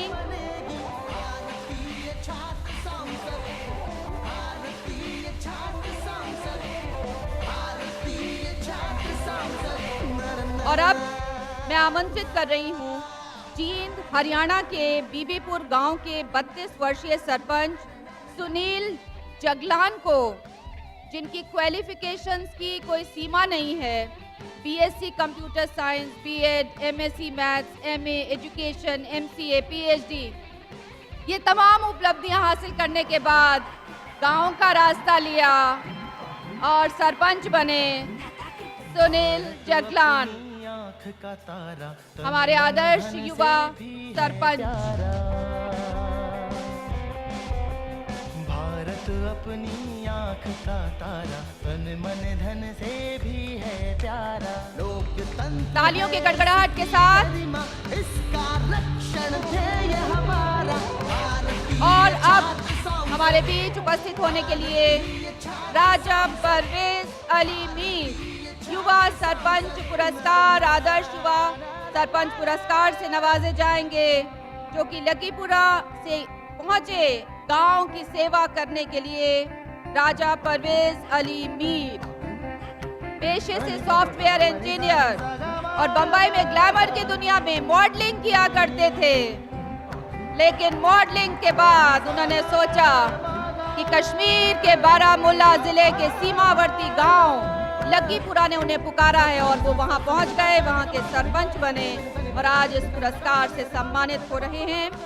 और अगला नाम जिसे मैं पुकारना चाह रही हूं, भद्रेश वाजमा, जो कि सरपंच हैं गुजरात के अमरेली गांव से, 21 वर्षीय। मिलजुल कर अब काम करेंगे, लॉ के स्टूडेंट, आरटीआई एक्टिविस्ट। मिलजुल कर अब काम करेंगे, तब जाकर कुछ बात बनेगी, जनहित की शुरुआत बनेगी। भारतीय छात्र संसद, भारतीय छात्र संसद। आपके प्रयासों से आज गुजरात की सरकार ने माना, आपके प्रयासों से सरकार ने माना कि हर एक फेयर प्राइस शॉप के बाहर ये सूचना लिखी जाए कि हर हफ्ते राशन की सप्लाई आई है। कितनी आपके प्रयासों से। अगला नाम गुरमीत सिंह बाजवा। गुरमीत सिंह बाजवा को आमंत्रित करना चाहूंगी। भारत अपनी आँख का तारा, आप भी सॉफ्टवेयर इंजीनियर है प्यारा। आपने भी कई डिग्रीज ली और फिर भारत अपनी गांव की सेवा करने पहुंचे, जम्मू के कांग गांव के सरपंच। लोकतंत्र है इसकी गरिमा, इसका रक्षण ध्येय हमारा। तो ये तमाम चेहरे जो अलग निकल कर आए, युवा आदर्श सरपंच आपके सामने, आप सभी खड़े हो जाएं। स्टैंडिंग ओवेशन हमारे इन सरपंचों के लिए।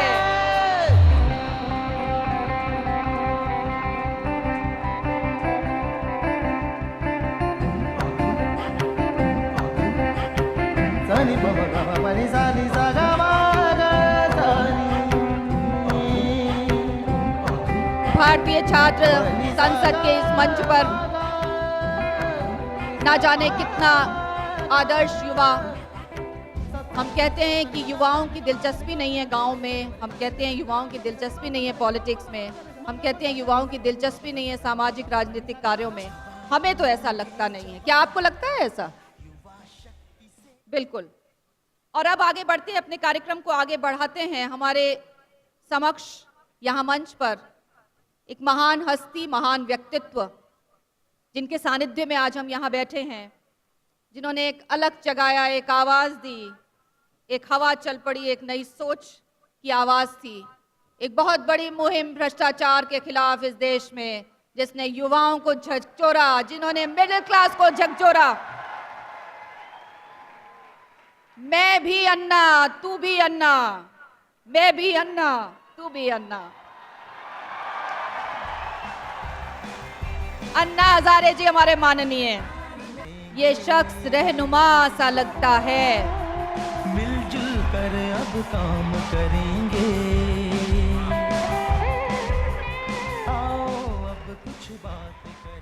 भारत माता की, भारत माता की, वंदे वंदे, इंकलाब इंकलाब। धन्यवाद। मैं यहाँ पर सिर्फ इतना कहना चाहूँगा कि अन्ना के ज़माने में अन्ना को कोई अन्ना नहीं मिला था, सिर्फ माँ से ईमान मिला था। तो अन्ना ने हिंदुस्तान को बदल दिया। तुमको अन्ना भी मिला है, ईमान भी मिला है और माँ भी मिली है। तुम्हें हिंदुस्तान को बदलना होगा, बदलना होगा और बदलना होगा।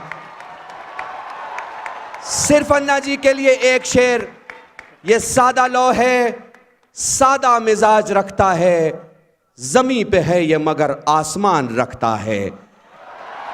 साथ मिलके हाथों को उठा के हिंदुस्तान, मैं हिंदुस्तान कहूंगा, आपको जिंदाबाद। हिंदुस्तान, हिंदुस्तान, हिंदुस्तान। और हिंदुस्तान के सबसे चहीते मसीहा अन्ना हजारे जी से मेरी गुजारिश होगी कि वो आपको संबोधित करें।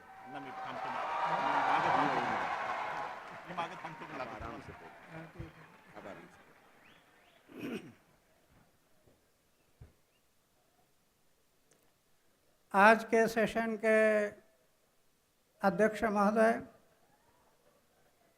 MIT फाउंडर विश्वनाथ जी करड़ साहब, आदरणीय व्यासपीठ, मेरे सामने बैठे हुए वयोवृद्ध, ज्ञानवृद्ध आदरणीय व्यक्ति और मेरे सामने बैठे हुए सभी सांसद, छात्र, भाई और बहनों, आपने अभी लोकपाल के बारे में देखा, लेकिन मुझे विषय दिया है रोटी, कपड़ा और मकान। आज स्वामी विवेकानंद जयंती है और आज युवा डे भी मना रहे हैं, युवक दिन, युवा डे। मैं एक युवक था 25 साल का, और 25 साल की उम्र में मैं सोचते बैठा, अरे क्या चक्कर है दुनिया का। ये सब लोग दौड़ रहे, जन्म में आता कुछ लेकर आता नहीं, जाता कुछ लेकर जाता नहीं, लेकिन उम्र भर मेरा मेरा मेरा मेरा मेरा मेरा मेरा, हाथ में कुछ नहीं। 25 साल की उम्र में मैं सोचते बैठा, क्या चक्कर है दुनिया का। जन्म में आता कुछ लेकर आता नहीं, जाता कुछ लेकर जाता नहीं, और उम्र भर मेरा मेरा मेरा मेरा मेरा कहते रहता। कई लोग तो मेरा मेरा कहकर भी रुकता नहीं, मेरा वो मेरा, लेकिन तेरा वो भी मेरा, ऐसे प्रवृत्ति बढ़ रही है। और हाथ में कुछ नहीं। तो मैं कई लोगों को प्रश्न करने लगा कि क्या चक्कर है दुनिया का, किस लिए जीते हैं लोग। मुझे जवाब नहीं मिल रहा। एक दिन मैंने सोचा आत्महत्या करना। क्यों जीना, जब मरना पता है, खाली हाथ से जाना पता है, तो जीना क्यों। तो सोचा आत्महत्या करना। दिल्ली के स्टेशन पर, बुक स्टॉल पर स्वामी विवेकानंद का एक पोस्टर आकर्षक लग गया। एक किताब खरीदी कर ली, पढ़ना शुरू कर दिया, जीवन का धागा हाथ में आ गया। और पढ़ते गया स्वामी विवेकानंद, और पढ़ते गया, ऐसे से जीवन समझते गया। क्या समझ में आया, एक ही बात समझ में आ गई कि हर इंसान के लिए मनुष्य जीवन मिला है, वो सेवा के लिए मिला। सेवा, वो सेवा। 4 दीवारों के अंदर एक मंदिर, एक मूर्त, उसकी पूजा। ऐसे गांव एक मंदिर है, राष्ट्र एक मंदिर है, जनता ये सर्वेश्वर है। और ये जनता की सेवा, ये भगवान की पूजा है। ये मुझे विवेकानंद के किताब से समझ में आ गया कि मानव सेवा, माधव सेवा, जन सेवा, ये भगवान की पूजा है। ये मुझे विवेकानंद की किताब में समझ में आ गया।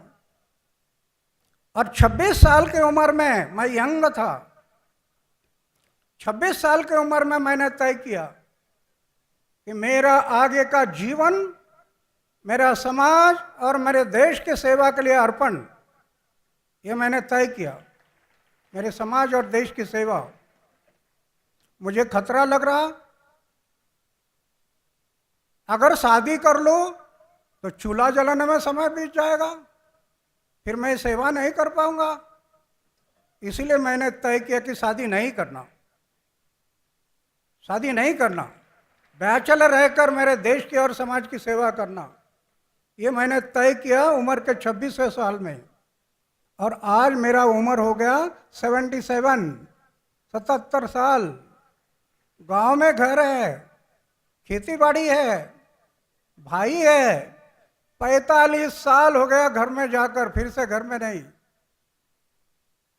करोड़ रुपए की योजना अपनाई, करोड़ रुपए की, बैंक बैलेंस नहीं। राष्ट्रपति ने मुझे पद्मश्री, पद्म भूषण, अमेरिका, दक्षिण कोरिया, कहाँ कहाँ अवार्ड मिल गए, लेकिन 1 करोड़ रुपए से ज्यादा कैश अवार्ड मिल गए, उसका भी ट्रस्ट कर दिया। हर साल में 10.5 लाख रुपया, 11 लाख रुपया ब्याज आता है, वो गरीब समाज और देश की सेवा के लिए अर्पण कर देता हूँ। कुछ रखता नहीं, सिर्फ सोने का एक बिस्तर है और खाने का प्लेट है बस। लेकिन मैं आपको बताना चाहता हूं कि कुछ रखा नहीं, लेकिन 6 कैबिनेट मंत्री का विकेट लिया अकेला, करप्टेड लोग चले गए घर।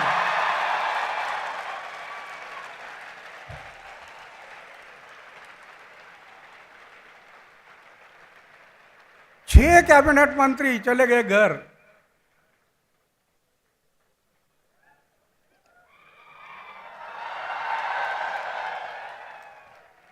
400 ऑफिसर घर चले गए, करप्टेड लोग।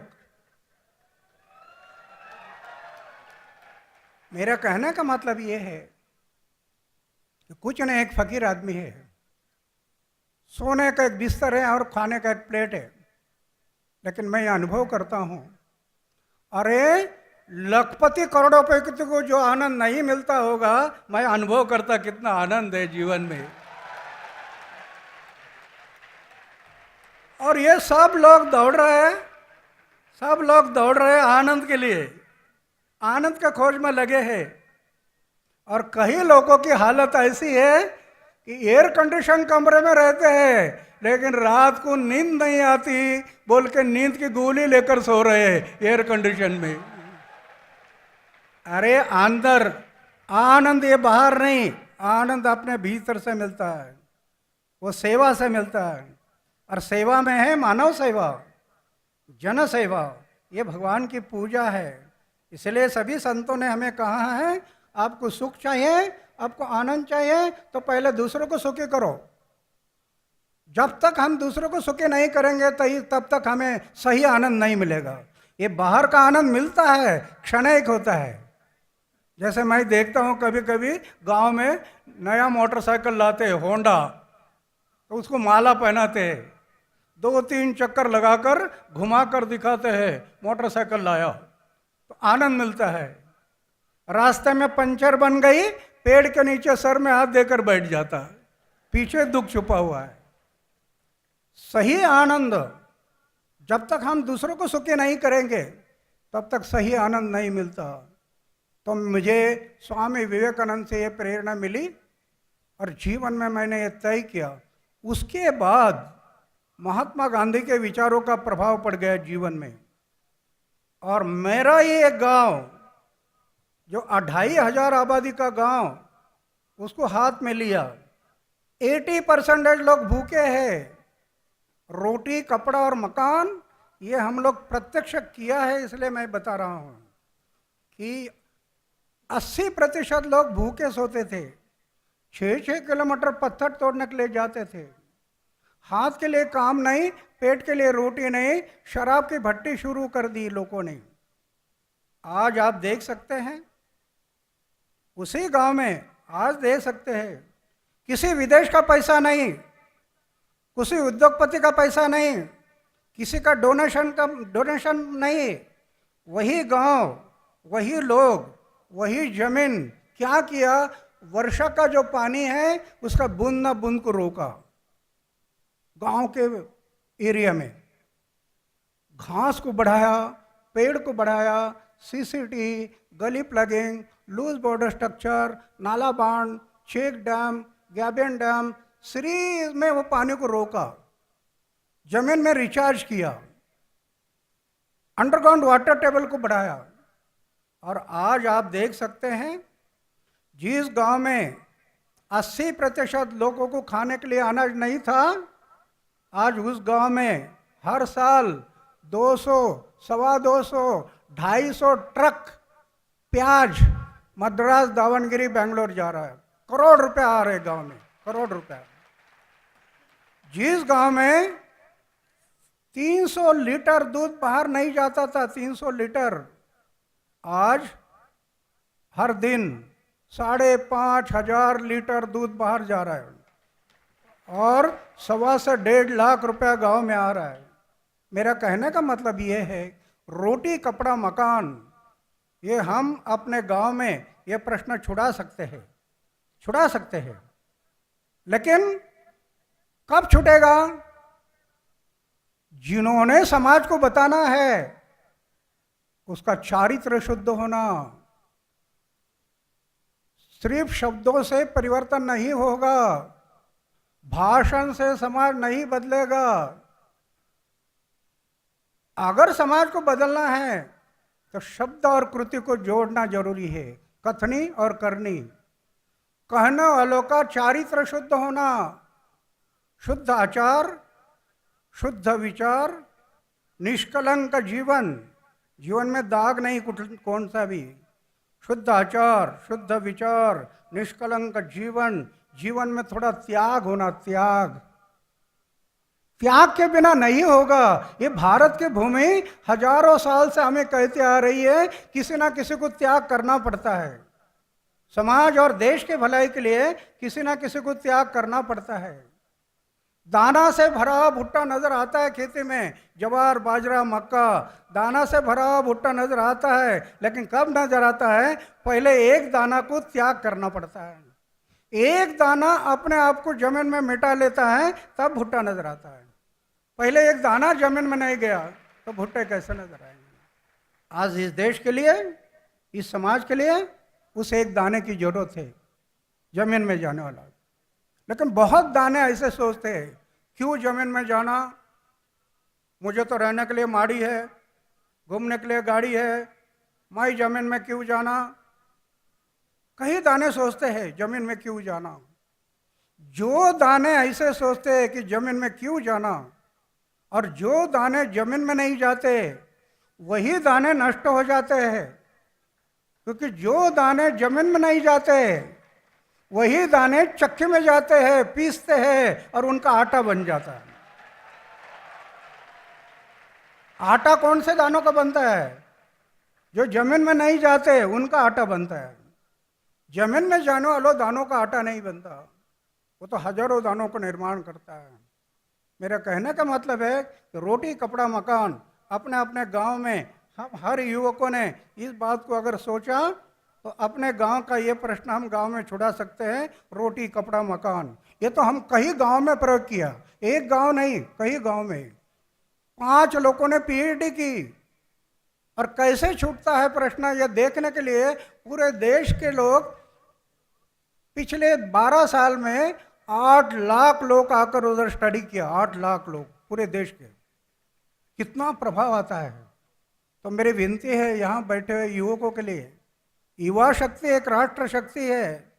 ये युवा शक्ति अगर जाग जाए तो कल का भविष्य दूर नहीं, इस समाज का, इस देश का। युवा शक्ति में जागरूक होना जरूरी है। अगर वो जाग गया तो कल का भविष्य दूर नहीं है। आज क्या है मेरे पास? कुछ नहीं है, सोने का एक बिस्तर है और खाने का प्लेट है बस। लेकिन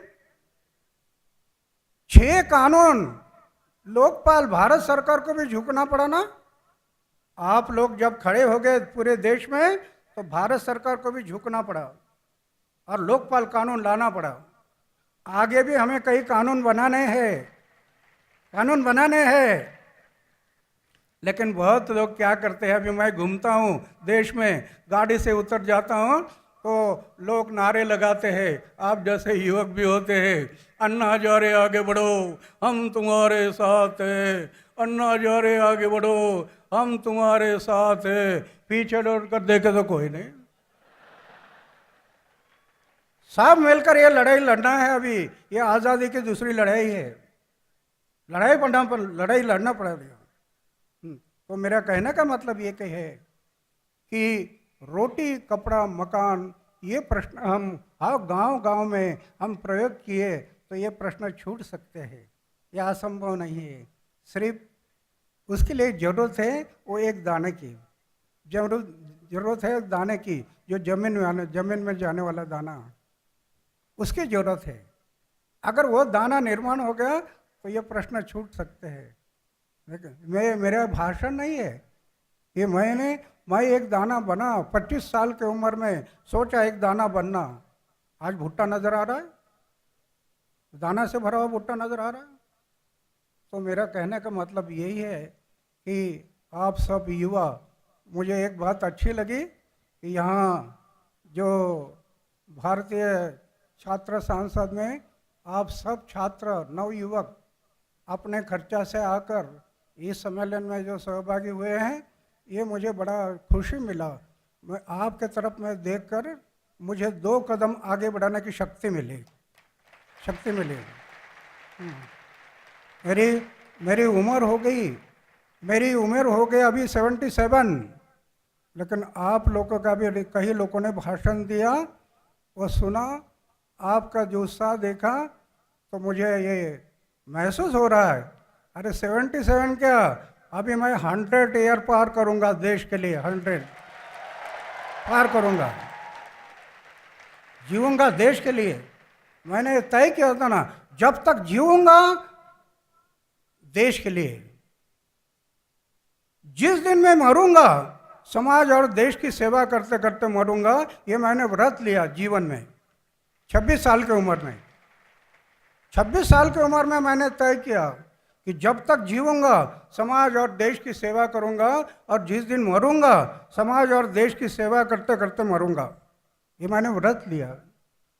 मेरी ऐसी धारणा है, अरे हार्ट अटैक आकर लोग मरते हैं, हार्ट अटैक आकर लोग मरते हैं, ऐसे हार्ट अटैक आकर मृत्यु आना, इसके बजाय समाज और देश की सेवा करते करते मृत्यु आ गया, तो ये मेरा सौभाग्य है कि समाज और देश की सेवा करते करते।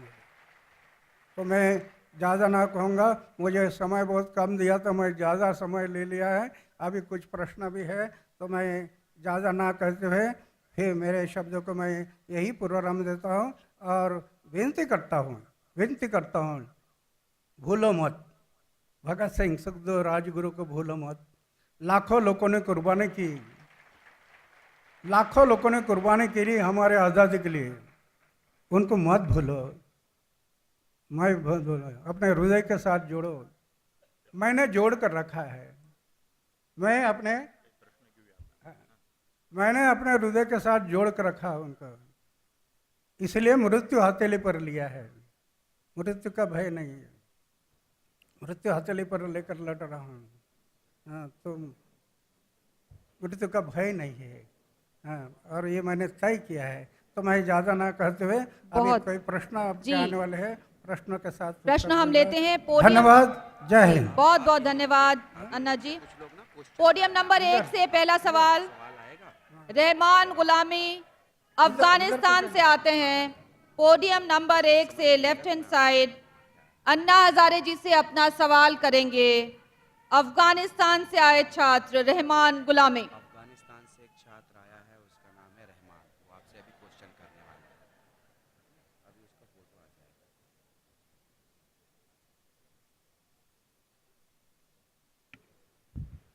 बिस्मिल्लाहिर्रहमानिर्रहीम। I'm Rahman Gulami from Afghanistan. Just I want to ask regarding poverty. Many countries as Afghanistan, Iraq, Syria, either there is so many poverty and many people lives under the poverty line. But more than killer calamity is that which the people, mostly the civil people, is the victim of terrorists.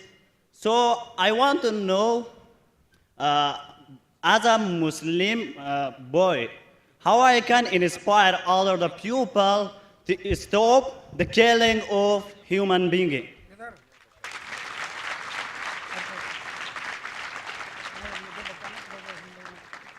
आपने ये जानना चाहे अन्ना जी कि गरीबी है, दुनिया के तमाम देशों में गरीबी का जिक्र इन्होंने किया है और इन्होंने कहा है कि मैं कैसे ऐसी जो चुनौतियां जिनसे ये देश जूझ रहे हैं, गरीबी जैसी, उनसे मैं कैसे उसमें कारगर हो सकता हूं, कैसे सहायक हो सकता हूं इन सब चुनौतियों से निपटने के लिए, ये सवाल किया।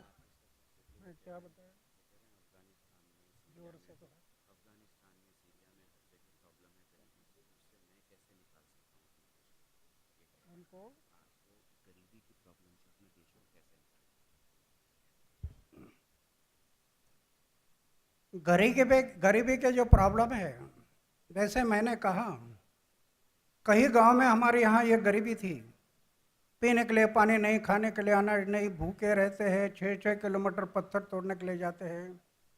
क्या किया? सिर्फ एक ध्येयवाद बनाया कि मुझे इस बात को करना है और मेरे साथ में लोगों को जोड़ा।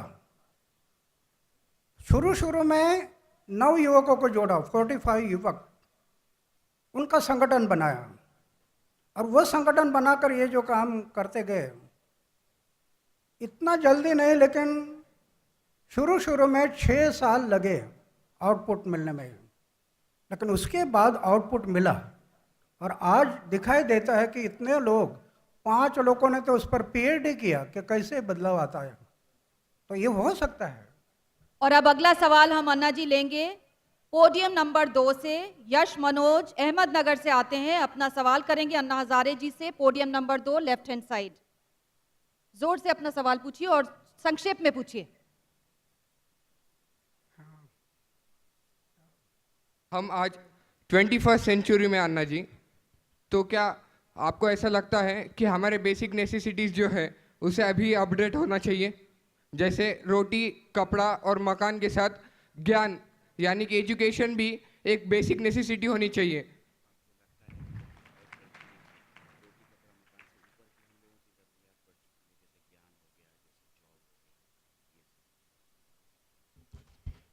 जरूरतें हमारी बहुत है, लेकिन भूखे पेट से बैठे हो लोगों को ज्ञान की बातें बताकर क्या होगा?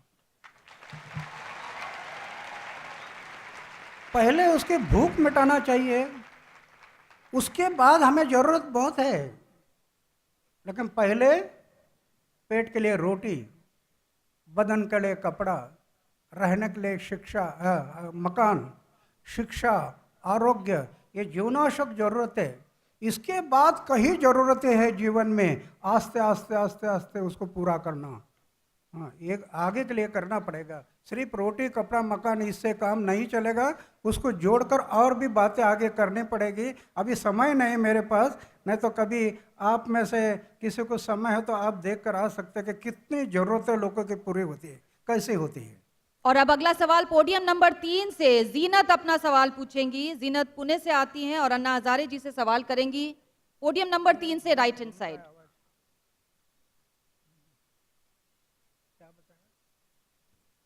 जीनत शबरीन, जल्दी से।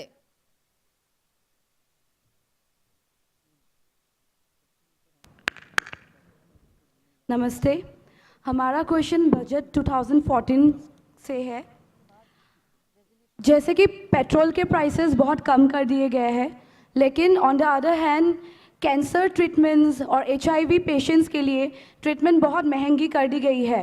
तो आपकी क्या राय है इसमें? क्या आपको लगता है कि बिलो पॉवर्टी लाइन लोगों के लिए ये सही है? या फिर हम जैसे मिडिल क्लास लोग क्या ये अफोर्ड कर पाएंगे?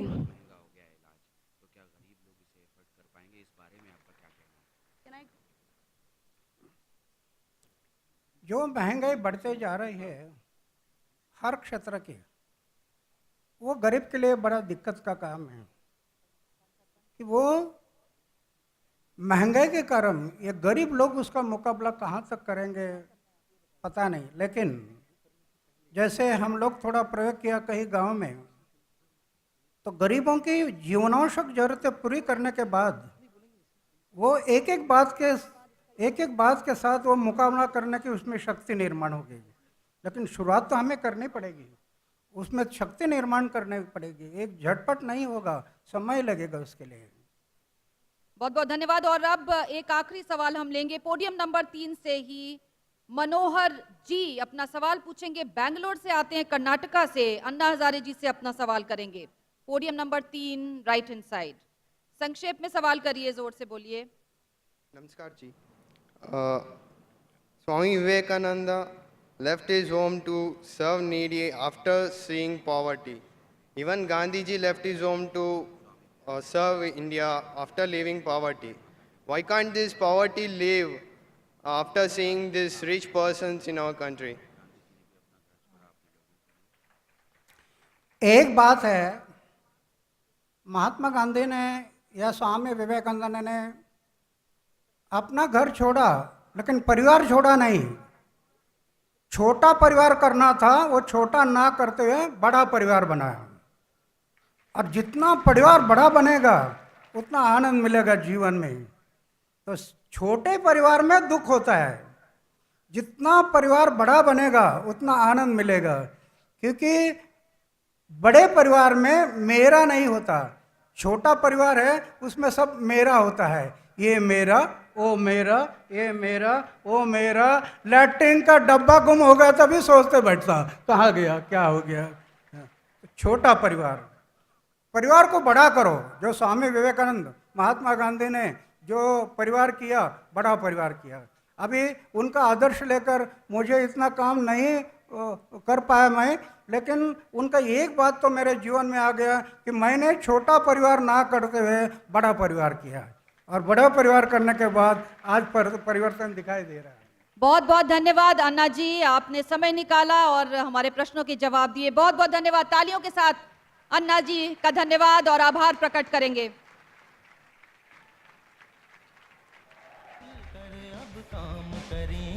तब जाकर कुछ बात बनेगी, जनहित की आगे बढ़ेंगे हम।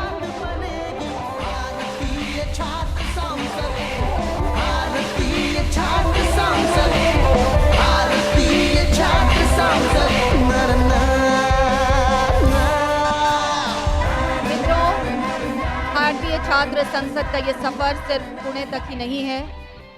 अब हम अखिल भारतीय स्वरूप ले रहे हैं और ऐसी ही एक सफल कोशिश भारतीय छात्र संसद की ओर से हमारा जम्मू कश्मीर का अध्याय भी प्रारंभ हुआ। इस साल जून 2014 में सैयद फजल कशानी, जो कि BCS के JNK के कोऑर्डिनेटर हैं, उन्होंने सफल आयोजन किया। श्रीनगर में कश्मीर स्टूडेंट पार्लियामेंट का आयोजन किया।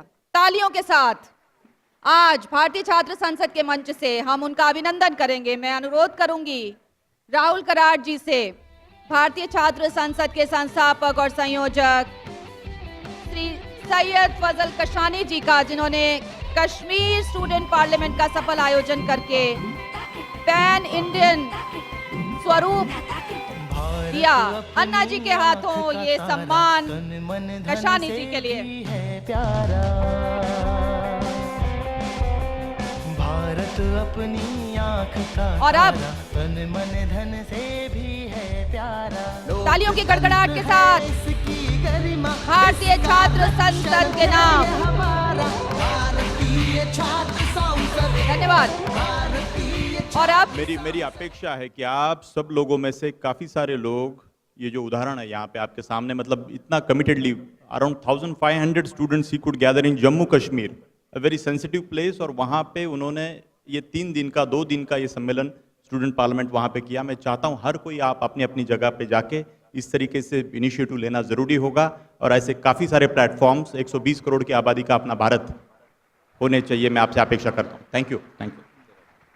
Thank you very much. और अब हम गुजारिश करेंगे एक एक कर, आज जो हमने पुरस्कार यहाँ पर सम्मानित किया और आदर्श सरपंच के रूप में हमारे सामने यहाँ कुछ युवा मंच पर मौजूद हैं, हम गुजारिश करेंगे एक एक कर वो 2 शब्द कहें युवाओं के लिए। सबसे पहले मैं गुजारिश करूंगी श्री हिमांशु पटेल जी से गुजारिश करूंगी कि वो 2 शब्द कहें।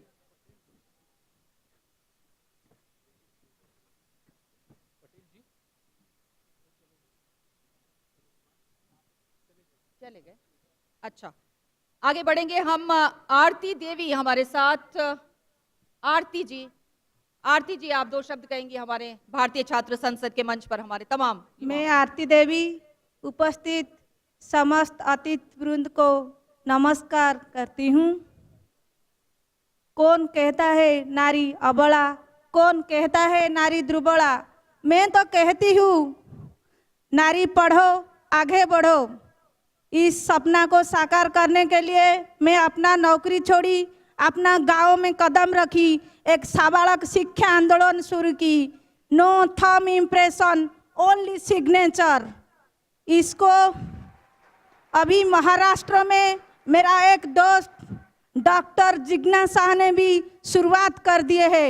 यहाँ पे दोस्तों सब लोग तो पढ़ते हैं, कोई सोचते हैं मैं इंजीनियर बनूंगी, मैं डॉक्टर बनूंगी, मैं कलेक्टर बनूंगी। अगर हम स्टूडेंट लोग ऐसे सोचेंगे मैं पढ़कर गांव में सरपंच बनूंगी, अच्छा एमएल बनूंगी, अच्छा सांसद बनूंगी, हमारा भारत कहां से कहां पहुंच जाएगा। बहुत बहुत शुक्रिया आरती जी, Thank you. धन्यवाद। और अब मैं आमंत्रित करना चाहूंगी श्री सुनील जगलान, सरपंच बीबीपुर विलेज, जींद, हरियाणा से। भारत के मेरे भाइयों और बहनों, हमारे हरियाणा की तरफ से सबको राम राम। मैं आपको बताना चाहूँगा कि हमारे देश में आजीविका के लिए 4 ही साधन हैं। धर्म, राजनीति, प्राथमिक में कृषि, दूसरी नंबर पर आता है करियाना और कॉरपोरेट, और लास्ट जो 4th है उसमें आता है नौकरी, चाहे वो सरकारी हो, दिहाड़ी हो या मजदूरी हो। हम क्या चाह रहे हैं और बैक टू द बेसिक्स, रोटी कपड़ा और मकान कैसे आएंगे जब इस देश का किसान जो प्राइमरी रिसोर्स पैदा कर रहा है और जो कॉरपोरेट को बोलेगा कि मैं देश को विकसित करना चाहता हूं, क्या आप अपनी फैक्ट्री यहां से हटाएंगे? Thank you. Thank you very much. और अब राजा परवेज अली मीर जो कि बारामूला JNK से आते हैं सरपंच, उनसे मैं गुजारिश करूंगी अगर मंच पर मौजूद है जी। आदाब, नमस्कार दोस्तों। भीड़ें तो बहुत देखी लेकिन इतने नौजवानों को पहली बार देख रहा हूं। मैं सबसे पहले तहे दिल से शुक्रिया अदा करना चाहूंगा राहुल जी का, जिन्होंने हमें यह सौभाग्य दिया कि इस मंच पर आकर हम सब एक साथ आपके सामने आपको प्रोत्साहित करें। यूथ हमारा सब्जेक्ट तो बैक टू बेसिक्स, रोटी कपड़ा और मकान है, लेकिन मैं ये कहना चाहूंगा इन बेसिक्स के लिए क्या आप लोग क्या कर रहे हैं? हम सब गवर्नमेंट पे डिपेंड है। 30 लाख इलेक्टेड लोग इस इंडिया में आते हैं, 30 लाख, सिर्फ MP MLAs नहीं। इलेक्शन जो है डेमोक्रेसी का सबसे पहला कदम है। मैं चाहूंगा कि आप सब लोग, आज ये 5वां भारत संसद चल रहा है, मैं ठीक हूं, सब सही है ना? 5th। अगर मैं 5 साल पहले यहां पे आया होता तो आज मैं पंचायत में नहीं पार्लियामेंट में होता। लिहाजा आप लोग बहुत लकी हैं।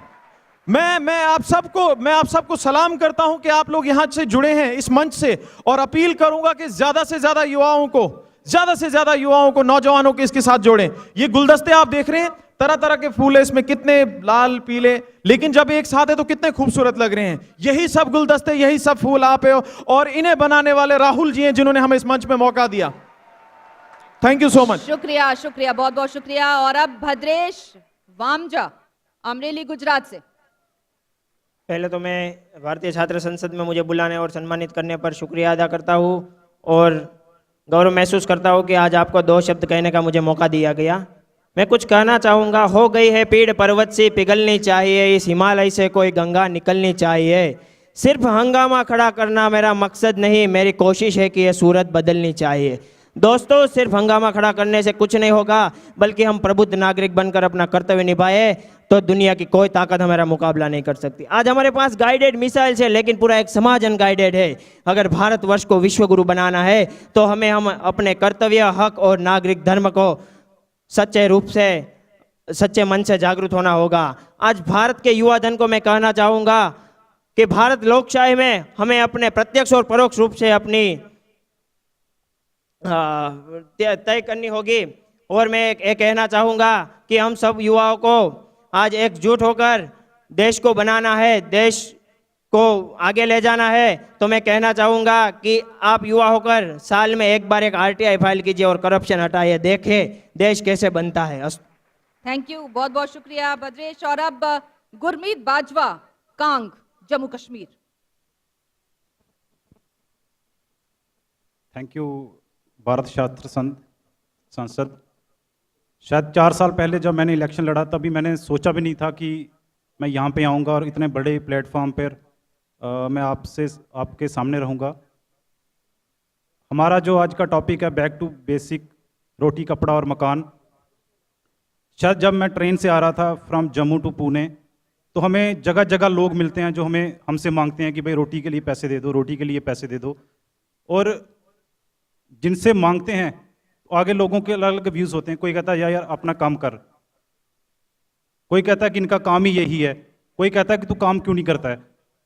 वो लोग जो मांग रहे हैं वो मजबूर हैं, इसीलिए मांग रहे हैं।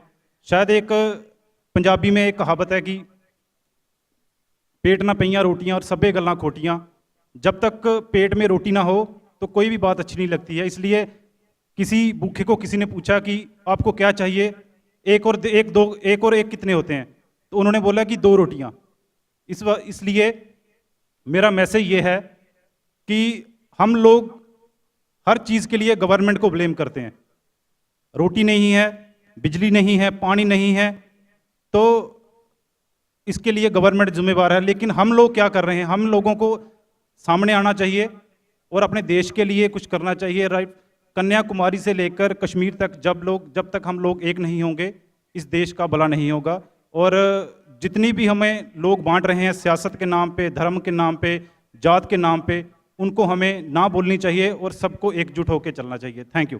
बहुत बहुत धन्यवाद गुरमीत बाजवा। और एक बार तालियों के साथ हम एक बार फिर से अपने इन नौजवानों का हौसला बढ़ाते हुए रेजोल्यूशन, हाँ जरूर, अन्ना जी के लिए एक बार हम सब खड़े हो जाएं और तालियों की गड़गड़ाहट के बीच अपना सम्मान और अपना आभार प्रकट करें। भारत अपनी आँख का तारा, तन मन धन से भी है प्यारा। लोकतंत्र है इसकी गरिमा, इसका रक्षण ध्येय हमारा। भारतीय छात्र संसद, भारतीय छात्र संसद, भारतीय छात्र संसद। नर नारा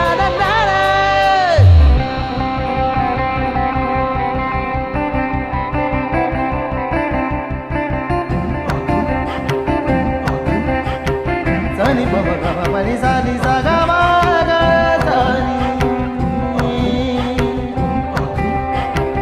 पनी सा गामा गा सा पा मा गा सतन सतन सा गा गा गा गा गा गा गा सनी बनी गा गा गा गा गा मा मा गा गा मा मा गा गा मा सा गा नि सा पनी मा गा सा गा मा पा गा मा पनी सा गा मा गा मा। उमंगे जवा है धड़कन, युवा शक्ति से जागृत कण कण।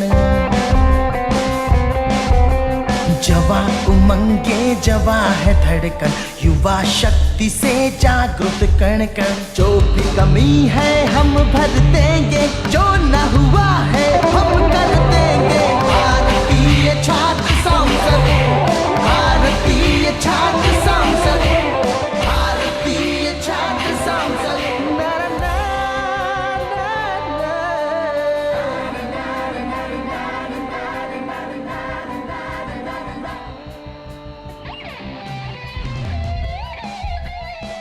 Dear students, now we move to the resolution part. इस सत्र का प्रस्ताव है 5वीं भारतीय छात्र संसद में एकत्रित हुए हम सभी छात्र नेता, युवा नेता भारत सरकार से ये अनुरोध करते हैं कि वो ऐसी नीतियों को लाएं जो सर्वसमावेशक हो और समाज की बुनियादी जरूरतों एवं सभी भारतीय नागरिकों की